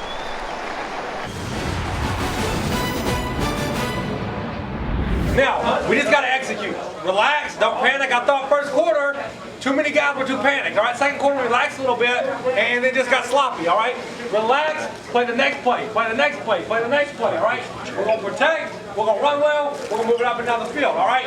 And then at the end of 30 minutes, we'll see what happens, all right? But for 30 minutes, let's play as hard as we can for 30 straight minutes, and then we'll see what happens after that, all right? Let's go. Lock in, get ready to play. Expect good things to happen. Expect to score. Let's go. The North Texas offensive coordinator staying positive despite just 19 yards of total offense in that first half. Florida, the number 23 team in the country this week, leading 19-0 after the break. Thanks to the North Texas folks for letting us in the locker room this week. Alongside Dusty Dvorak, I'm Clay Matvick, and we know Jim McElwain, the Florida head coach, is a perfectionist. 19-0 lead, but he's picking at some things, including those 2 red zone failures. Well, faceless opponent, right? This isn't about North Texas. Yeah. This is about the Florida Gators getting better, getting ready for the rest of their season. And, you know, we had 2 different opportunities where they weren't able to score. 2 different times in the red zone. They come up empty. You know Coach McElwain doesn't like that. And 3 of 8 on third downs to the team coming into tonight. 62% on third down. That hasn't been quite good enough in penalties. So I can assure you, Jim McElwain glad his team has got the lead, a commanding lead so far in the way his defense has played. But he's fine-tuning, he's nitpicking. He's trying to get this Florida Gator football team ready for the bulk of their schedule coming up next week heading to Knoxville. Let's take a look at our game track brought to us by Taco Bell. First couple of games, the defense outstanding. That is continuing tonight. 4 sacks in that first 2 quarters. The third down defense has been brilliant as the offense for North Texas been manhandled. We knew that the offensive front for the Mean Green was going to be challenged tonight, and they have really been deficient. That's the area of weakness for North Texas, and you could tell looking at the tape coming into this week, Florida, a decided advantage in the trenches. North Texas will get the football to start the second half. Canero's kick again goes through the end zone. There's a 4th touchback tonight for Eddie, a sophomore out of Miami. His dad, a former pro soccer player. He's got that soccer style, very strong leg. And there's Mason Fine, the true freshman who was modest with his numbers last week, but got the win over Bethune-Cookman in his first career start. He's been chased around all night. Under constant pressure from this Florida front, whether it's just a natural 4-man rush, blitzing, they're mixing, matching. Jeff Collins doing a great job making it confusing on the true freshman here in his first road start in the Swamp. One of 6 freshmen on this offensive 2 deep this week. Wants to throw on first down. Has a man open and caught it midfield. Thaddeus Thompson, a second-year man in the program after the transfer from Scottsdale Community College with the big play. That'll give the true freshman some confidence. A little pump fake, steps into the throw. It's Thaddeus Thompson right there up the seam for a big play coming out of half. 25-yard pickup. How about that call by Graham Harrell? Going right at him. Going for the jugular, looking for a big play. Now they'll run it. Jeffrey Wilson had 4 carries in the first half for 17 yards. Nothing there. Duke Dawson and Jordan Sherritt, the defensive end, number 17, making the hit. Sherritt might be the most popular guy on that Florida team. They call him Papa. Plays hard, flies around, loves football. They sure like him there in the locker room. The bookend with Brian Cox Jr. on the other side. At defensive end, here comes Cox off the edge. Getting it deep downfield is Mason Fine. Contact in the secondary. No penalty flag. Oh, yes, there is. There's a flag down at the 20-yard line. Terrian Goree, the intended receiver, teased Tabor in on the coverage.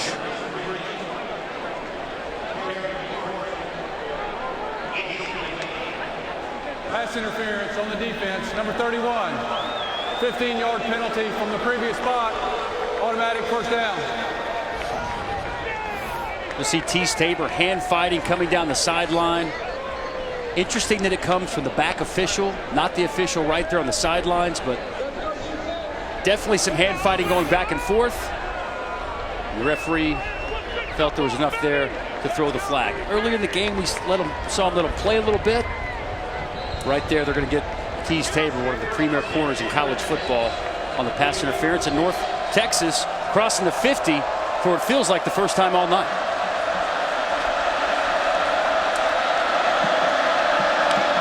It's Willie Ivory cutting it up, staying on his feet. Good run.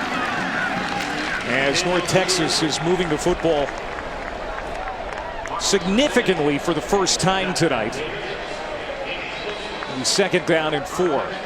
You like Willie Ivory in the zone game. He'll scat back, missed the opener, over 100 yards a week ago. Nice pickup there, good vision on 1st down. Already 30 yards here in the first minute and a half of the quarter. On the reverse, looking to throw it. But Tyler Wilson is going to be dumped for a loss. Marcus May and Anzalone was there as well. North Texas maybe trying to get too cute now.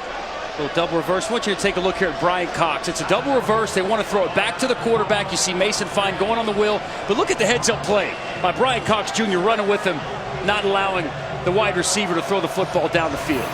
And North Texas showing signs of moving the football for the first time tonight, and then they do that. Did you like that call? You know what? You got to take your shots here and there. You're on the road. You're trying to get them off balance. I'm okay with that call right there. 7th tackle for loss for the Gators. So now it's 3rd and 14. Fine off the low snap. Trying to find a pass play. Can't. Jared Davis. And another Gators sack. That's 5 on the evening. And here comes the punt unit.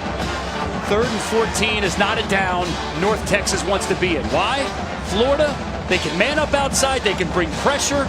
They know they feel good about their matchups with their cornerbacks in the secondary. And you see Jared Davis right there, the speed, the athleticism. Another sack of Mason Fine. Eric Kina, the 3rd-year punter, has been busy tonight. This will be a 6th kick.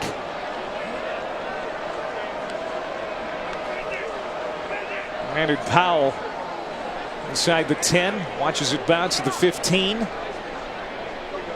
And it'll be a long field for Florida after that 37-yard punt. Well, it was a hot start for the North Texas offense coming out of half, but more Gator defense. Jared Davis with another Gator sack.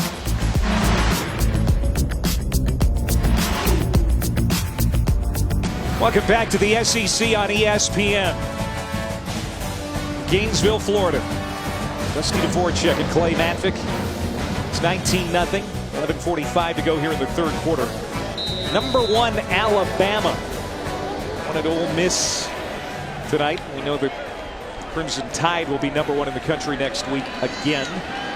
Handoff here to LaMichael Pirine. Spins for a 1st down.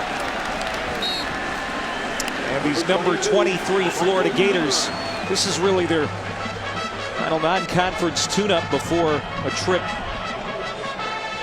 to Knoxville next week. Jim McElwain saying, we've got to clean up some things here tonight. And I think offensively we've seen some positives. We've also seen some negatives. They're going to try and finish this drive. A couple of drives they haven't been able to cap off. Flag down. Prior to the snap, false start, 65, offense, 5-yard penalty, 1st down. And again, that's Jawan Taylor, true freshman.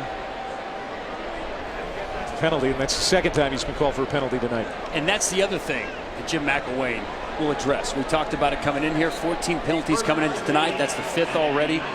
This Florida Gator football team wants to clean it up, fine-tune things, not beat yourself. Can't have things like that going on the road. And Knoxville gets a team like Tennessee. Del Rio to Brandon Powell. Nothing. No gain. As McClain celebrates. It's well defended there by Kashawn McClain. Preseason All-Conference USA. Led this team in tackles a year ago with 110 tackles. Little screen out there to Powell. Makes a nice tackle in the open field. You know, Powell's a guy, a little jitterbug can get away from you. Yeah. Good job by McClain. It's been fun to watch he and Callaway first couple of weeks again. Antonio Callaway sitting this one out tonight with a quadriceps bruise. But they think he's going to be quick to heal up and be back in short fashion probably as early as next week. Cronkrite on that catch. And it'll be 3rd down and 11.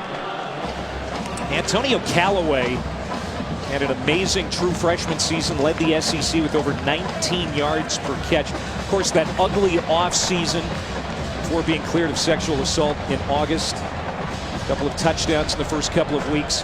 When he gets back, that Powell-Callaway tandem, Powell in the slot, Callaway on the outside, that's a playground for Del Rio. They can stretch the field vertically, gives them so many options on the outside with the play action pass. 3rd and 11. Del Rio has time to throw. Down the field, man wide open at the 43-yard line, and it is Powell, but there's a marker on the field. We'll see if this stands for Florida and they can move the chains. It's coming back.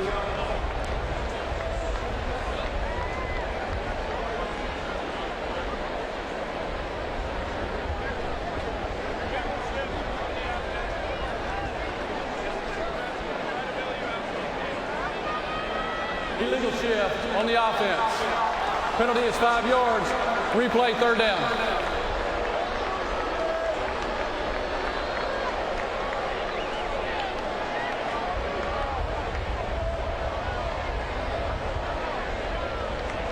Line change. You're a hockey fan, Clay. New set for the Florida Gators trotting out there. 3rd and extra long. Cronkrite, the pass-catching running back. Like the screens in this situations. We'll see if they'll give Luke Del Rio the opportunity to throw the football down the field, convert to 3rd and long. They will. Del Rio heaves it. Well covered was Powell that time. So now 4th down. And another drive that just lacks spark for Florida. Penalties. Right, 2 penalties on that drive right there. Not what Jim McElwain wanted to see coming out of the half. As you see, Mike Eckler, the defensive coordinator, called him crash back in the day at Kansas State. Fly down on special teams. Played for my former coach, Bob Stoops. Got his start as a GA at Oklahoma, huh? He was a GA when I was there. Very passionate guy. Loves football. He's been all over. Been at Georgia, been at USC. Great football mind there, and Mike Eckler. Anthony Weish back to return this punt for Johnny Townsend. Good punt for him tonight. It's a boomer. Inside the 25 is Weish. Starts his return and gets across the 30. 59-yard punt for Townsend.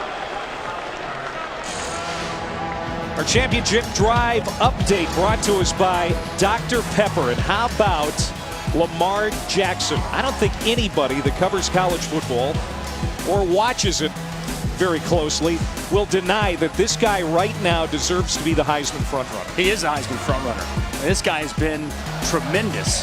You know what Michael Vick said today? He said you can't even compare him to Michael Vick. He's been better than that. And number 1 Alabama had a battle in Oxford, but they beat Ole Miss 48-43. They showed some guts today. Down 24-3, fought back, found a way to go on the road and get a win. And end a 2-game losing streak to Hugh Freeze's team.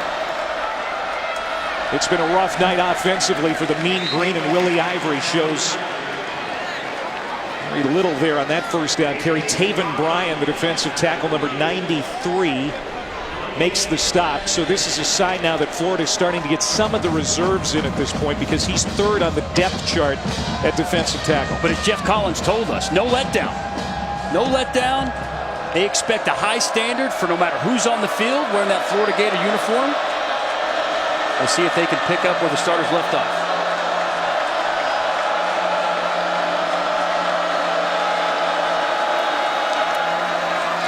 Fine. Incomplete. And a marker, Turner Smiley, draws the flag. Tease Tabor. Maybe another pass interference call on him.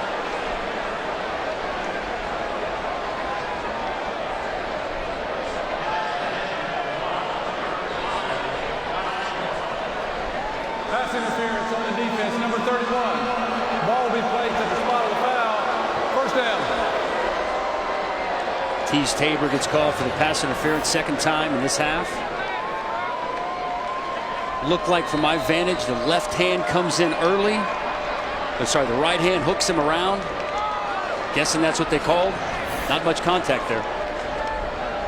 Tabor's real name is Jalen, but he told the people at Florida, hey, I want to be called Teez.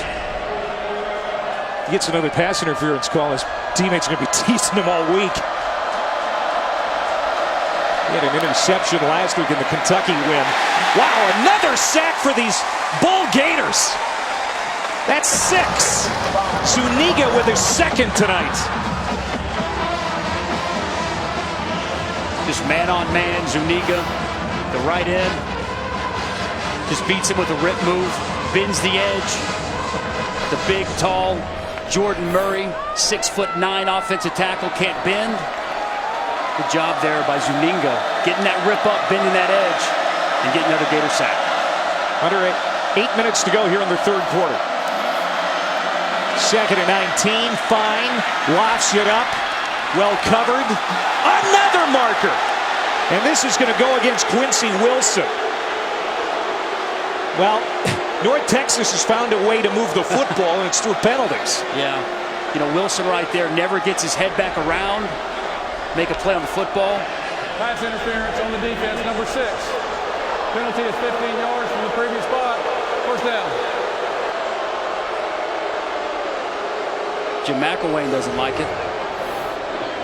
Running step for step with him, gets his hand in there. There's some contact there. If you don't allow the receiver to come back and make a play on the ball, you got to throw that flag. Now, Wilson did get his head around, but I think it was just a little too late, and the contact had already happened. Right.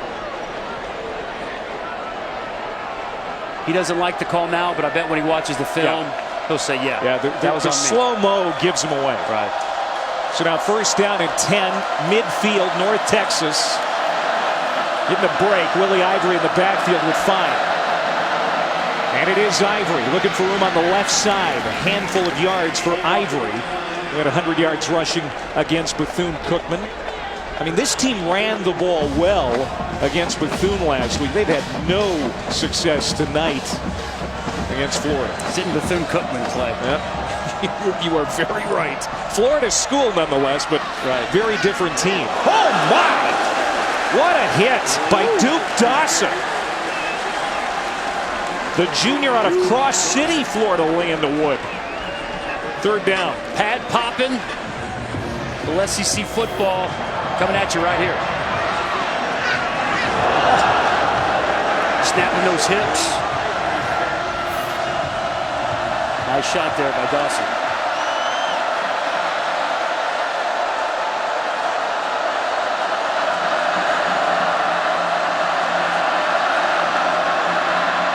One conversion on third down tonight. Fine going down the sideline.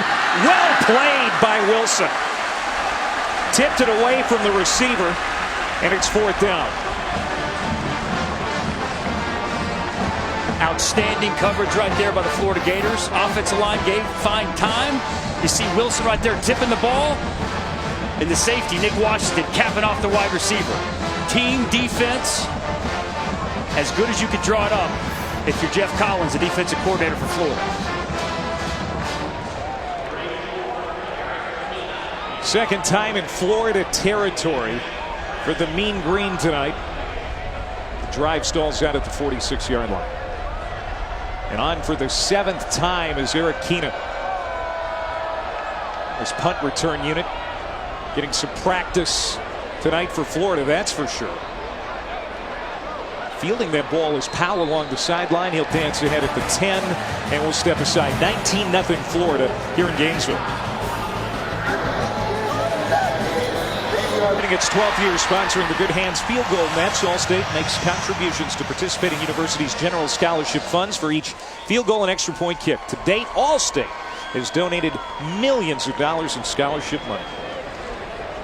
Now there's Jeremy Foley, the black shirt there. He announced his retirement in June, effective October 1st, as the athletic director here in Gainesville. That position hasn't been filled, so it's possible that Jeremy Foley will still be the athletic director here at Florida after October 1st. It's Jordan Scarlett on the first down carry for the Gators, leading 19-0. Just over 6 minutes to go in the third quarter. It was announced yesterday that $100 million is going to be put toward facilities. They're going to help the baseball stadium, the softball stadium, and help with the football stadium and facilities as well. They're going to raise that money and put it to those three sports.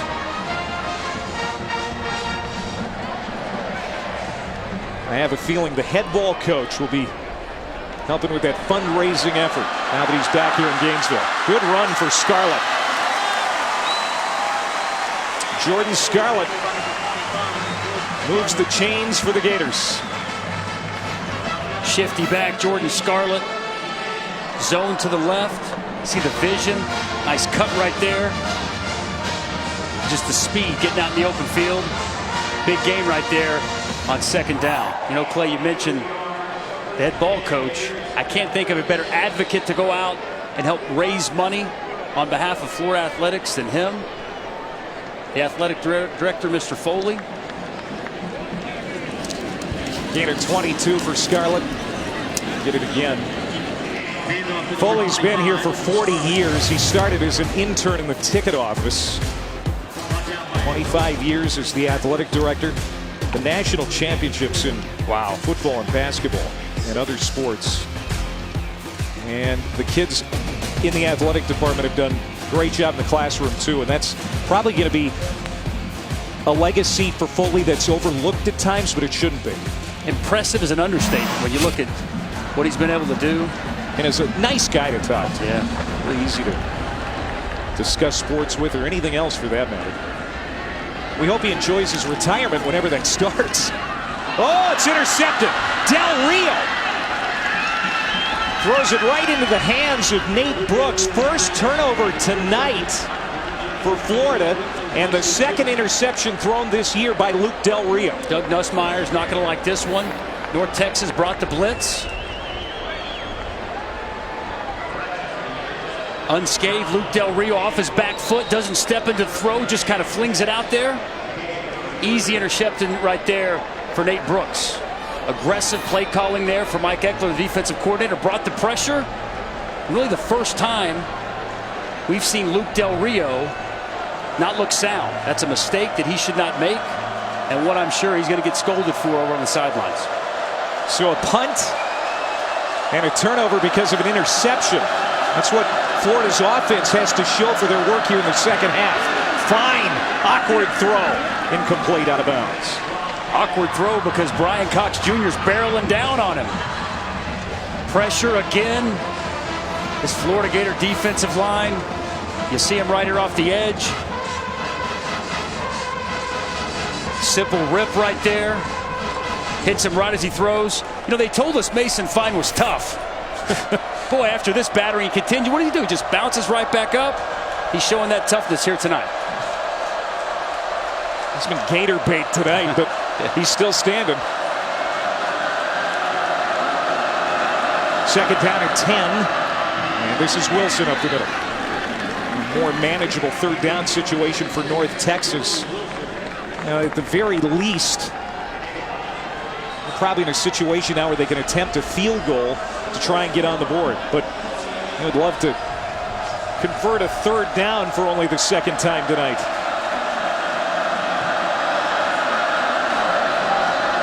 And again, it's Wilson. And he's short. Jared Davis spins him down. Fourth down. Play call right there tells me this was two-down territory. Knowing Graham Harrell, a pass-first guy, you're going to hand the ball off on third down. You got to know that he's got fourth down to play with. Trevor Moore is their field goal kicker. He's got a long of just 20 this year. So they keep the offensive unit out there.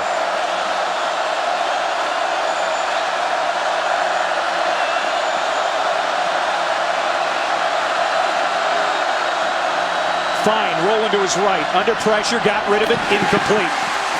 And that wasn't even close to Thompson, the intended receiver.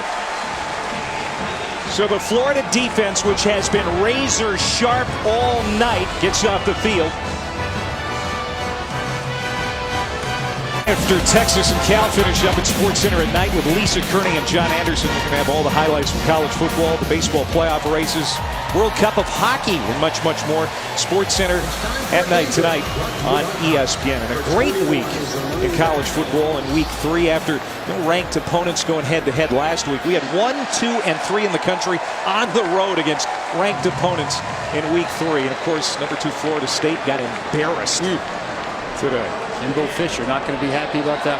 Let's see how Luke Del Rio responds after throwing the interception on the last series. How about this? Going right back to the air. Dumps it off to Cronkrite. And they pick up 2. And that's what a good offensive coordinator wants to do. And if he feels comfortable with his quarterback, go right back to the air after an INT. That's a great point. I completely agree. You know, don't shy away from it. Don't take the football out of his hand. Say, hey, we believe in you, big guy. You made a mistake. Go out there and get it corrected. Doug Nussmeier on the exact same page as his head coach, Jim McElwain, who he followed. That's right. Into Alabama after McElwain left as offensive coordinator to take the head coaching job at Colorado State. Now they're on the same staff here in Gainesville. This is Cronkrite again, a couple more, so to bring up 3rd down and about 5. That Florida defense, they were put in a fairly tight spot after the interception. North Texas had it at the 33-yard line, but came up empty. Florida Gators seem to have an answer defensively for everything. North Texas is throwing out here tonight. Another 3rd down here, Clay, for Florida. They were great coming in tonight, 62% on the year. We're 14 of 20 against Kentucky, just 3 of 9 here tonight. This is an area that you need to focus on. You need to continue to get better throughout the rest of this game. And we're 1:45 away from the 4th quarter. Yeah. And the starters are still in this ballgame. I don't think Jim McElwain expected that or hoped for it, certainly. That's a 1st down. Reception, Freddie Swain, the true freshman. One good thing about this is this number 1 unit getting more reps, getting ready for Tennessee next week as Preston is down for North Texas. Yeah, it is. All this is repetition, opportunities to go out there in situations, fix any mistakes that are out there on the field. Ashton Preston, sophomore nickelback, down on the field. Tennessee beat Ohio. That game was very close into the 4th quarter. But the Vols win it. They'll meet Florida in Knoxville next week. Alabama in a fight with Ole Miss today, but get the win 48-43. South Carolina won. In the 3rd quarter, A&M and Auburn.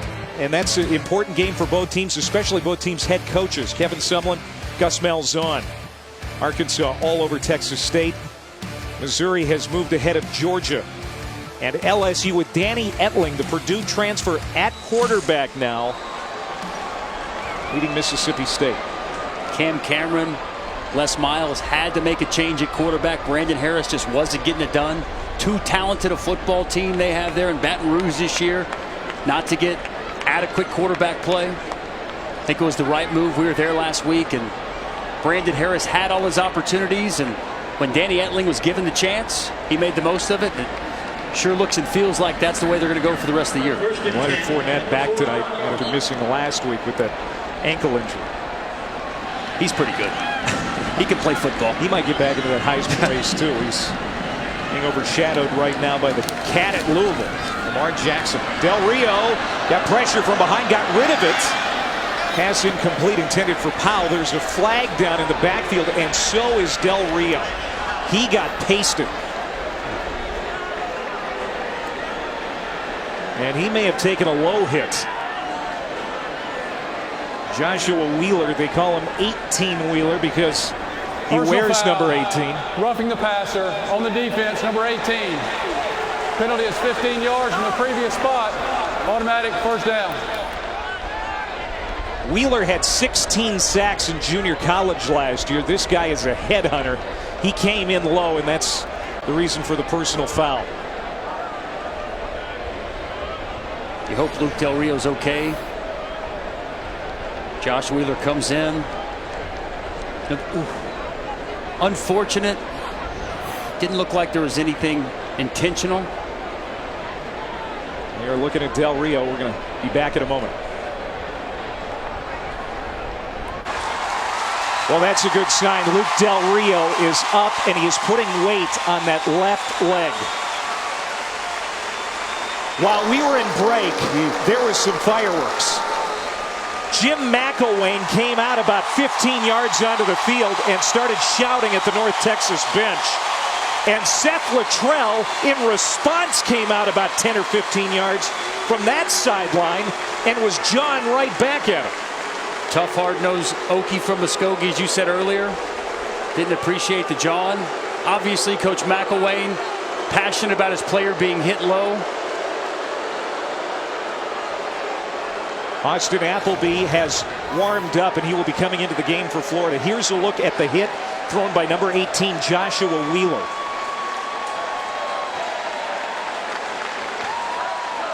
It's unfortunate. You hate to see him go low like that. I can't tell if he's aiming at his leg, if he's falling down as he's bending the corner. He was getting tangled up with Goolsby right there. Either way, you hope Luke Del Rio's okay. Wheeler was penalized. Personal foul, puts the ball at the 45-yard line. Thompson on the run. Austin Appleby, a 6'4", 240-pound senior at quarterback now for Florida. And another flag on the field.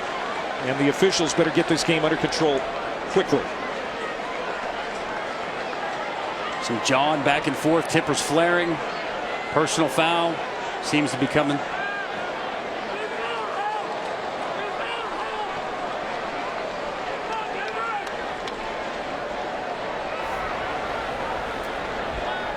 After the play was over, personal foul, number 73 on the offense. Number 73 is disqualified.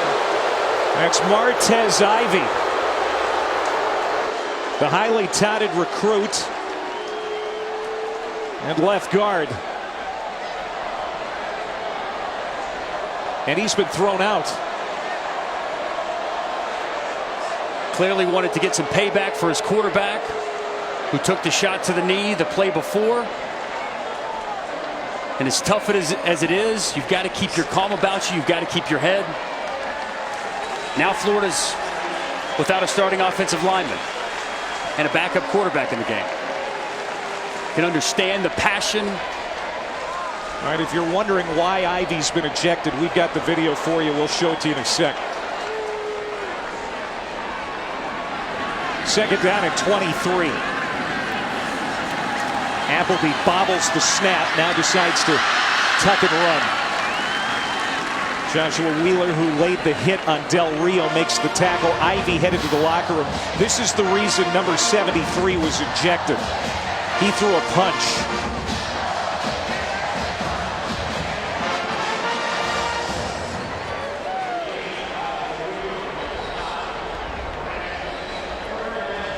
I didn't see it there. I don't know if that was a punch. Boy. I don't know. Clearly he lost his cool right there, but didn't warrant an ejection. I just don't know about that. Yeah, I agree with you. That's what the officials contend. That it was a punch thrown by Martez Ivey. Here's Thompson ripping out the big run. First down and more.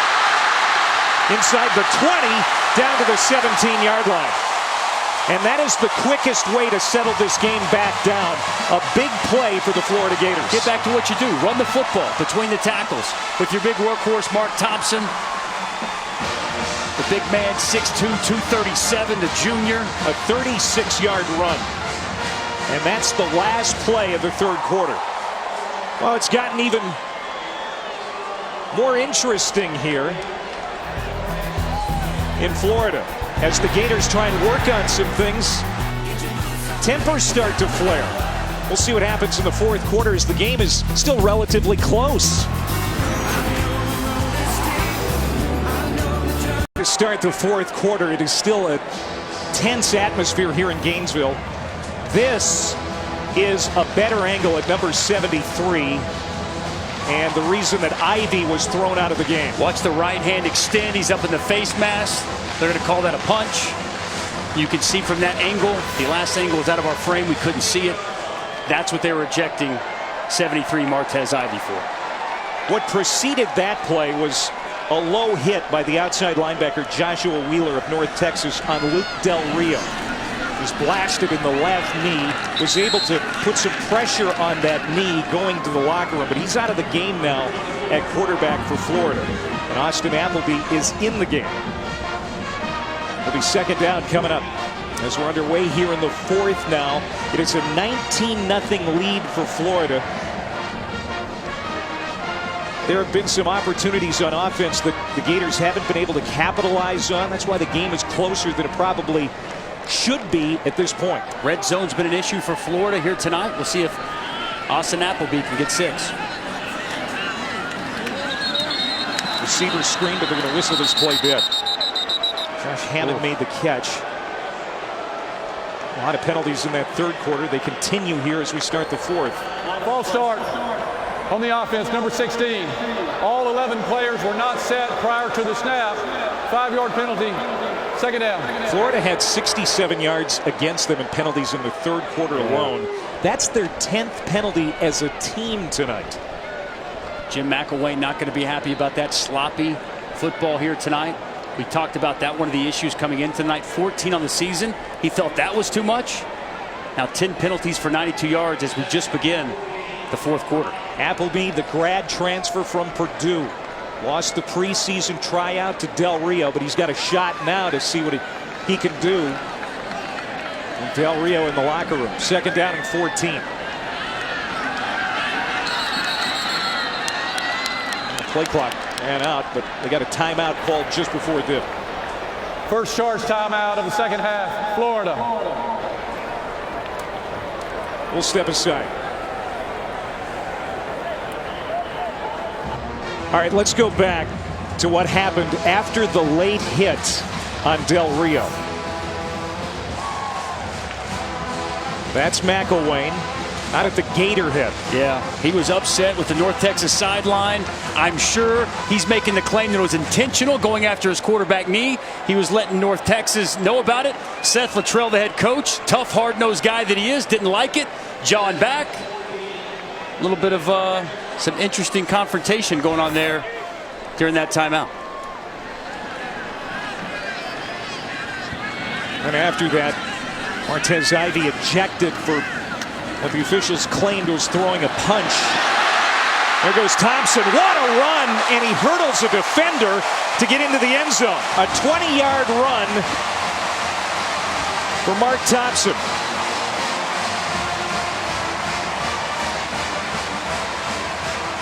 Second touchdown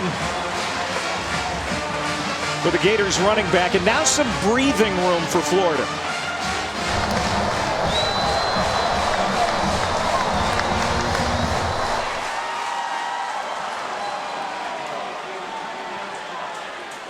Now take a commanding 4-score lead over North Texas.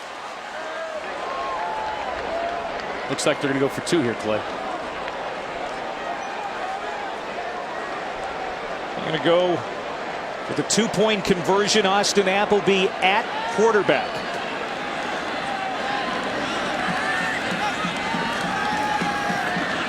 They're going to the end zone, throwing it incomplete.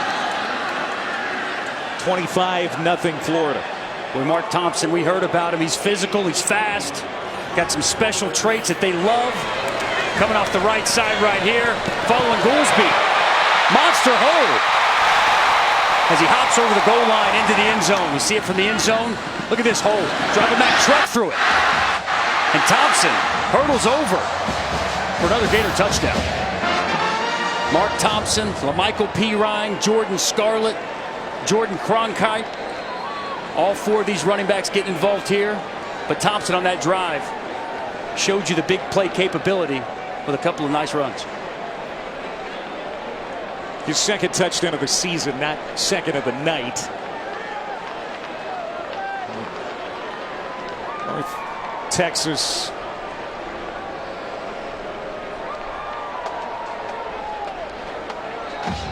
which had some fight on that sideline there for a while after Jim McElwain came out to midfield to argue across the field about that late hit. They haven't had enough fight here to keep up with Florida, which now leads to 25-0. No room to run on that return for Tyler Wilson as we go to the studio for an update with Brendan. Clay, we go out west. USC trailed 17-3 at halftime, but in the second half putting together a 75-yard drive, capped off by a Ronald Jones touchdown. Stanford has added a field goal. It's a 10-point game in Palo Alto. Back to you. All right, Brendan, thank you. Of course, Christian McCaffrey, star player for Stanford. His former high school teammate Luke Del Rio in the locker room for Florida after taking that hit on the knee. We haven't had a report yet on Del Rio's status. We hope to get one before we go off the air here tonight, but he left, limping on that left side. 34 yards of total offense tonight for the Mean Green. Not much there for Wilson. Luke Del Rio at Valor Christian High School just outside of Denver. His dad was working for the Broncos. And his running back Christian McCaffrey. How about that teammate? Think that offense was any good, Clay? Goodness gracious. Christian McCaffrey, amazing season last year. Having a huge night here tonight against the Trojans. We talk about Action Jackson being the front runner for the Heisman. McCaffrey certainly someone who can get into it and contend for it again this year. Fine, he's been in trouble all night, got rid of it. A duck into the secondary, lands incomplete. He has been sacked 7 times, was able to avoid a sack there. But he is 3 of 14 now passing. Running for his life back there. This Gator pass rush has been relentless all night long. 9 sacks in the first 2 games. They've got 7 tonight. Also got a takeaway. They're number 4 in the country in sacks coming into the night. After 7 in this game, I think they're going to be leading the way. I have to imagine they'd be at top of the country. We still got a quarter to play.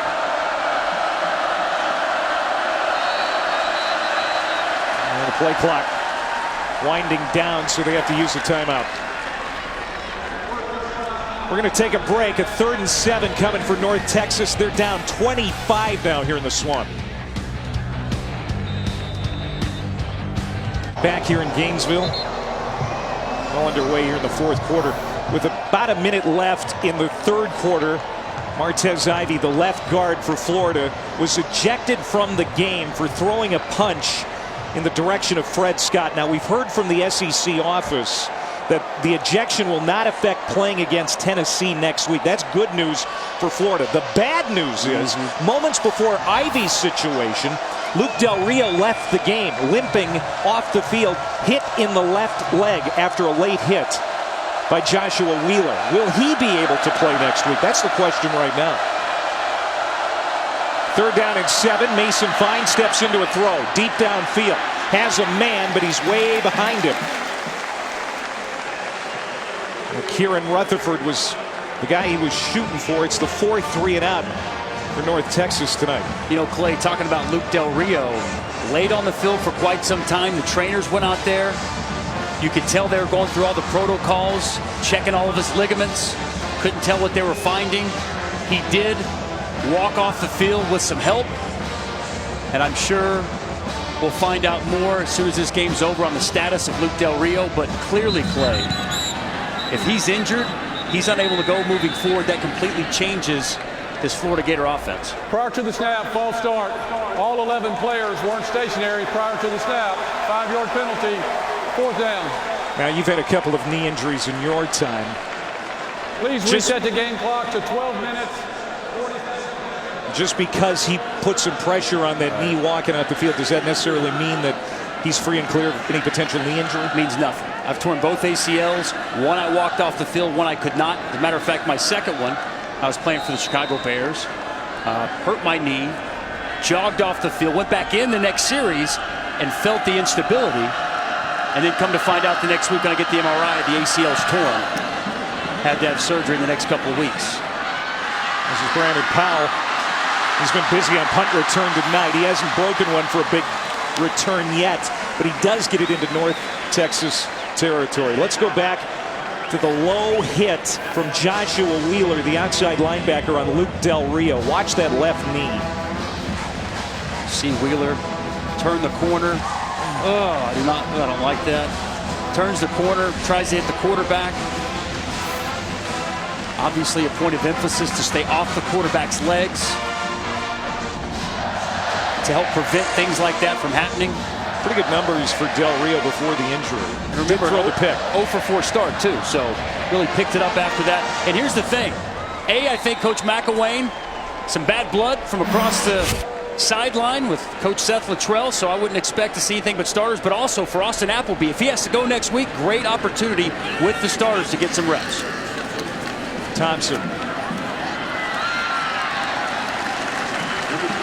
Pick up of 8 yards. This is Del Rio walking toward the locker room. What does that look like to you? So hard to tell. You know, he's obviously got a little limp. You like that he's walking off under his own power. But, you know, there's no way to tell. Knees are funny. Hopefully nothing's wrong with him. Clearly this is a different offense without him in it. But to speculate on him walking off the field, that's just impossible. Got to get that thing looked at, pictures taken to find out exactly what's going on. Thompson spun down about a yard short. The first down, and tempers flaring again. That is Eric Jenkins, the cornerback, locking horns with Brandon Powell.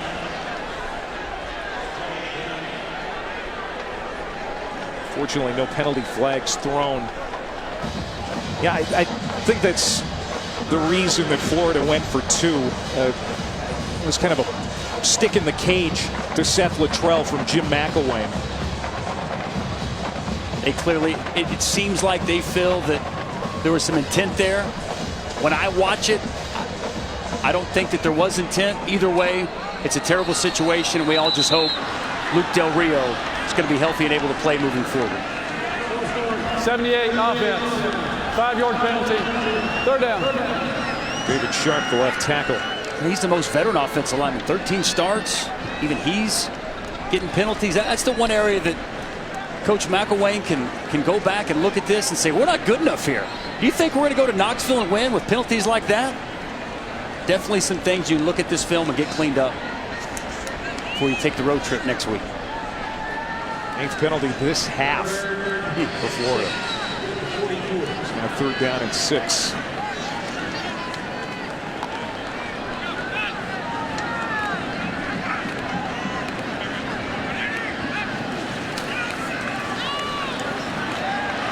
Appleby with a strike to Powell. He's got the first down. Out of the 33-yard line. We go to the studio for a quick update with Brendan. Hey, Clay. LSU was up big in this one. Mississippi State has come back. This is Damian Williams finding Fred Ross to make it a 23-20 game as they play in the final few minutes in the 4th quarter in Baton Rouge. Back to you. Van Mullen's team always has fight. Had some fight in them tonight. The game looked like it was getting away from them. They fought back and got a battle going on in Baton Rouge tonight. Appleby throws complete. That is Hammond. Great run after the catch to the 15-yard line. His older brother Frankie was here a few years ago. He's now in Kansas City with the Chiefs. Look at that throw right there by Austin Appleby. Hits his back foot, steps into it. That's some heat on that throw. Hey, he's a good athlete now. Pretty good basketball player, too, back in high school, playing for our buddy Todd Blackledge, who's a high school coach at Hoover High in North Canton, Ohio. And this is good opportunity. This is good experience for him, again, if he has to play this next week in Knoxville. Mark Thompson with a couple. You know, Todd Blackledge has been coaching basketball for a while.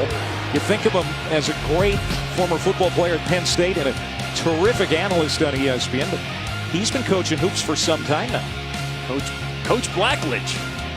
And there's Appleby, number 50, the crew cut. He's running the offense now. Del Rio out of the ball game. 37 total yards. Look at that graphic there. Wow. That tells the story of this game here tonight. 9 minutes to play in Gainesville. Handoff, Thompson. That'll be third and fairly long. Nate Brooks again on the stop. Open field tackle right there by Brooks.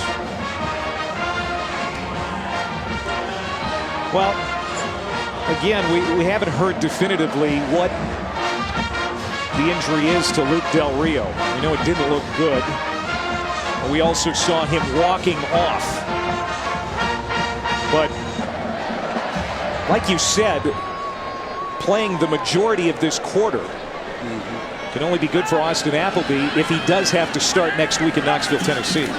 Bobbles that high snap. He's going to lob it toward the end zone. Powell is the guy he's looking for. And there was some contact. Yes, a penalty flag thrown. Keyshawn McClain was running with Powell. It looked like he bumped him. These are quality reps right here for Austin Appleby.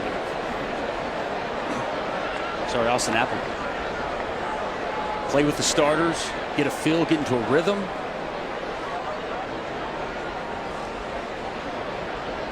Holding, number 23 on the defense. Penalty is half the distance to the goal. Automatic first down.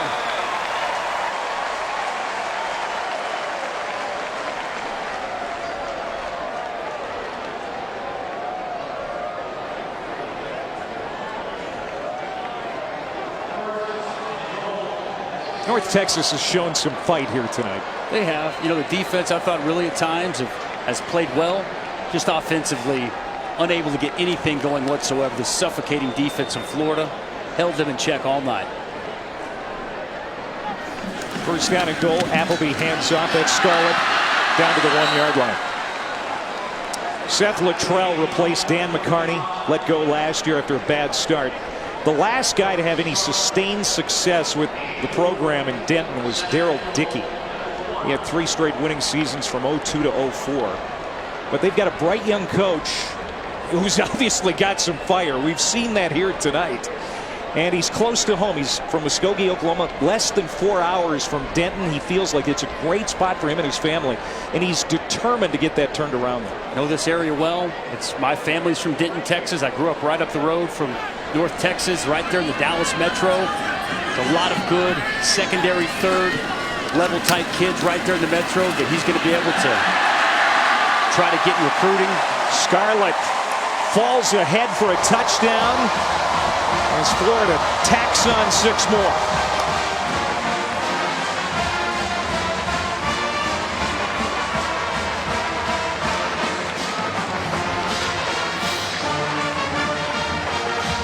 There's Brian Cox again leading the way. Nice block.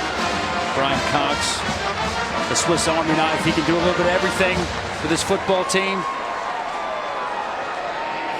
I didn't see anything there that would change that call.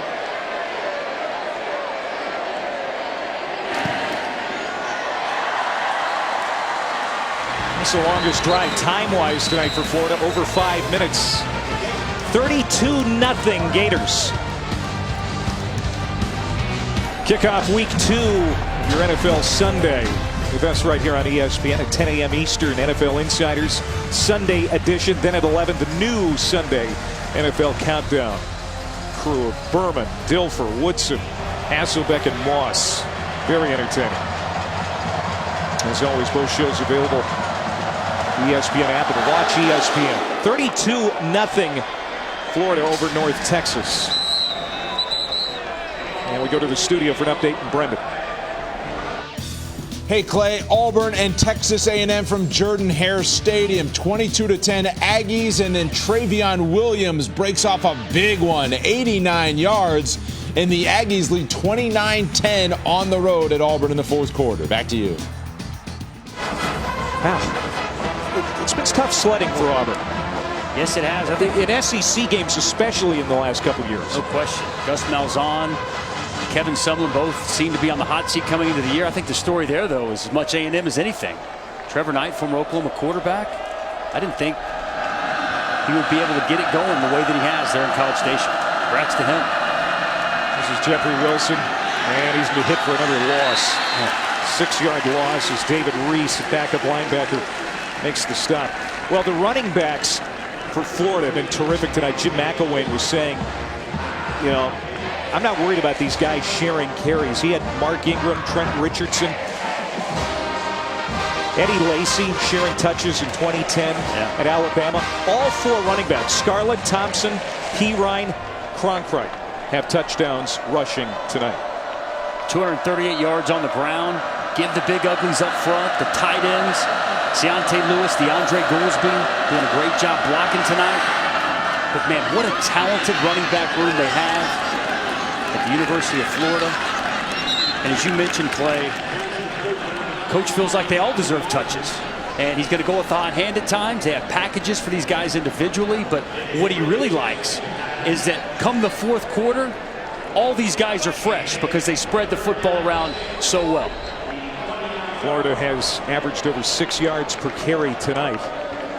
You see the rushing this evening. Thompson, Scarlett, Cronkrite, Perine with a touchdown. Well, bad news for the offense is the starting quarterback, Luke Del Rio, his status going forward. Up in the air, he left in the third quarter with a apparent left knee injury. We're not certain. That's incomplete, 4th down. I think it's of note to point right here that this Florida defense, they got the backups in, and we were talking with the coaches and how upset Jeff Collins was that they allowed that final touchdown against Kentucky.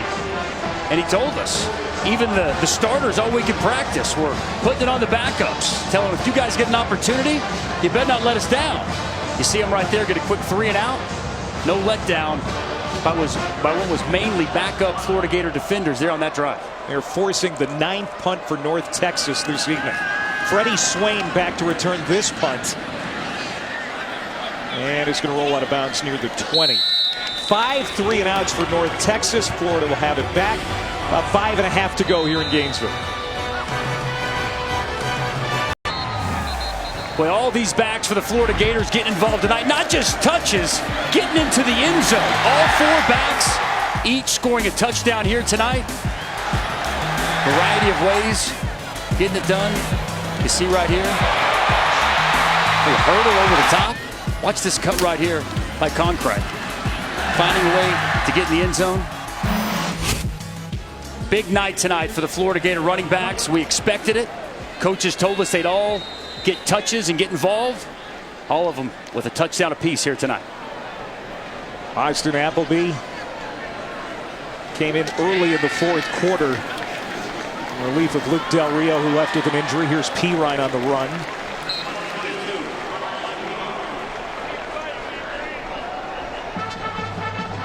LaMichael's dad, Terrence, played briefly at Auburn. His cousin, Miles Jack, plays with the Jacksonville Jaguars. And his cousin is Samaje Perine of Oklahoma. So quite a family he comes from. Ah, man, I don't like that angle right there. Again.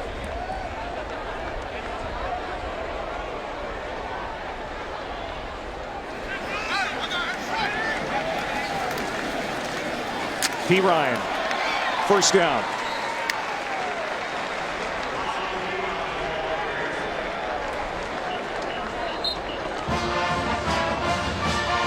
What about this offensive line for Florida?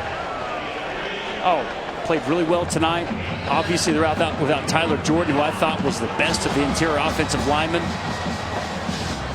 Richard Desir Jones stepped in. He's played well. We've also seen Nick Buchanan in there tonight. Aside from the penalties, I thought they did a nice job protecting Luke Del Rio, opening up big holes for all these Gator running backs. Perine again.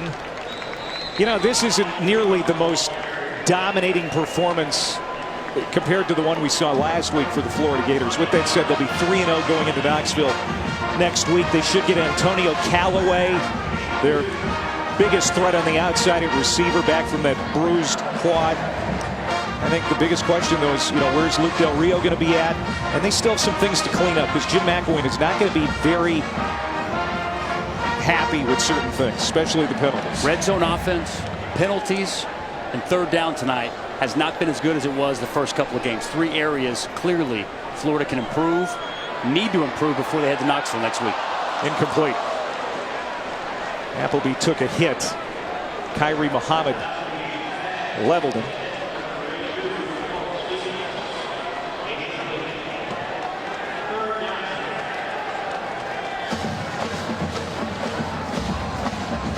.465 yards of total offense for Florida. Pretty even rushing and passing. 249 on the ground, 216 through the air. Picked it up on third down. Started 3 of 9. Converted your last 3. Situations like this, great for Austin Appleby. 3rd and 9. It's tipped. Nearly picked off. Nate Brooks been very active tonight. The sophomore corner out of White House, Texas. And the Gators will have to punt. Nate Brooks making some plays out there. Roll the pocket for Austin Appleby. Get him outside. Trying to find his receiver on an out route. Good defense there by the North Texas corner. Gators back in the top 25 this week. After that Kentucky win, they should move up a little bit. And after this win,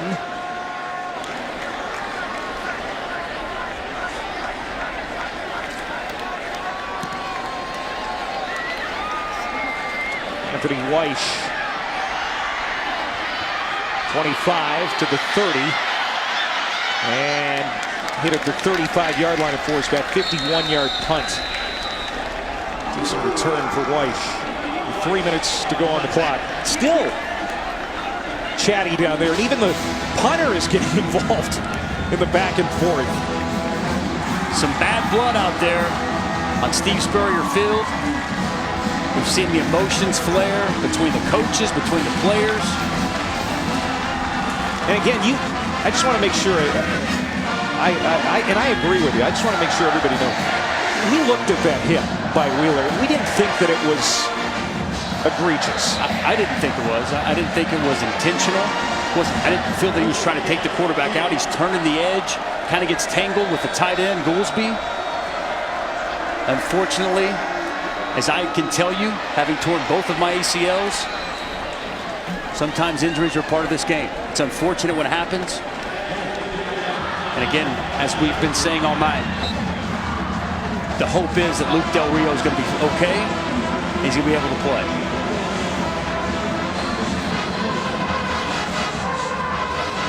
Mason Fine.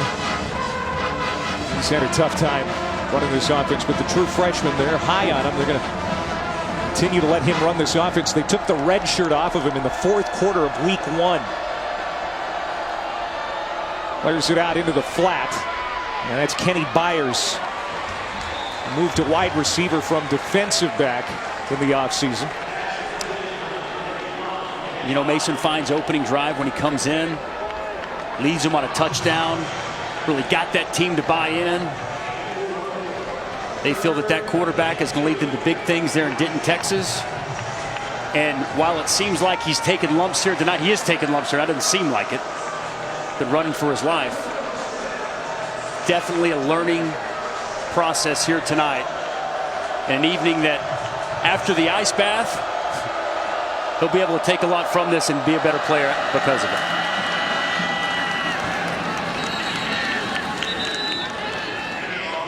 It's your first down. There's Joshua Wheeler, who threw that hit on Del Rio. One more look at it. Yeah, he did come in below the belt.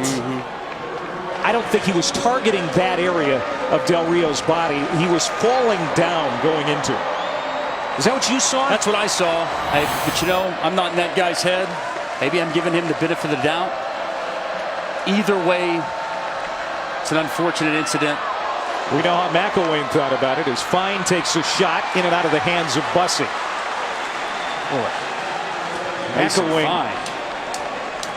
McElwain was hot around the collar. Yes, he was. Very upset.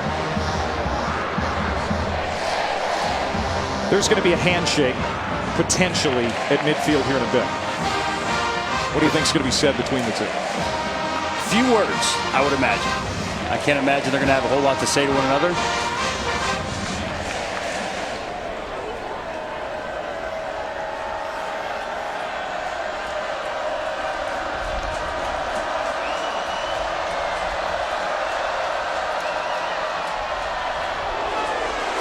That kind of night. Third down. Well, one thing's for sure, Seth Littrell held his ground. First-year head coach. Team is going to fall to 1-2. One winning season in 11 years. This program went 1-11 last year. Picked last in Conference USA West. They open up league play next week at Rice. And hope for better fortune. We're going to talk to McElwain postgame, so you're going to want to stick around for that. Incomplete fourth down. 43 seconds to go. Third down defense has been very good tonight for the Gators. You name it defensively, and it's been good for Florida. Rushing the passer, getting off the field on third down, negating the run. It's the defense firing on all cylinders here tonight, giving up just 52 yards of total offense to North Texas.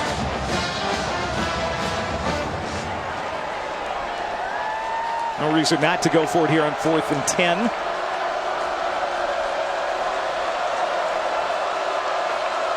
As these Gators come rushing one more time, nearly picked off. And Florida will be able to run out the rest of the clock. And look ahead to Tennessee in Knoxville next week. Again, the biggest question on the minds of many around here, what's Luke Del Rio going to be able to give them next week? How injured is he? And there's no way to know from us up here. I think time will tell. I'm sure he's been evaluated by all the team doctors, physicians. Sure, if he needs an MRI, it'll come this next week. The SEC schedule the rest of the way at Tennessee, at Vanderbilt. Their next home game is against LSU, which is playing Mississippi State tonight in Baton Rouge. Boy, what a big one it is in Knoxville next week. Florida's had Tennessee's number, 11 straight wins in that series. They're going to be looking to go to Knoxville, make it number 12 next week. The question is, as we've talked about, will it be with or without their starting quarterback, Luke Del Rio? This would be the 14th straight road loss for North Texas.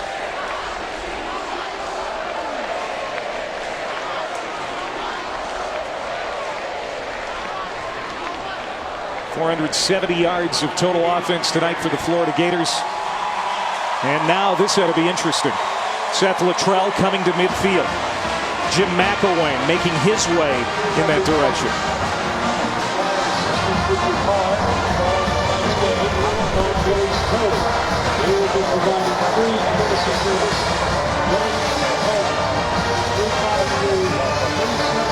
Well, this looks polite. That looked graceful. That is great stuff right there. 32-0. We're going to hear from Jim McElwain in a bit. Coming up next, more college football, Grambling, Jackson State. But first, we go back to the studio.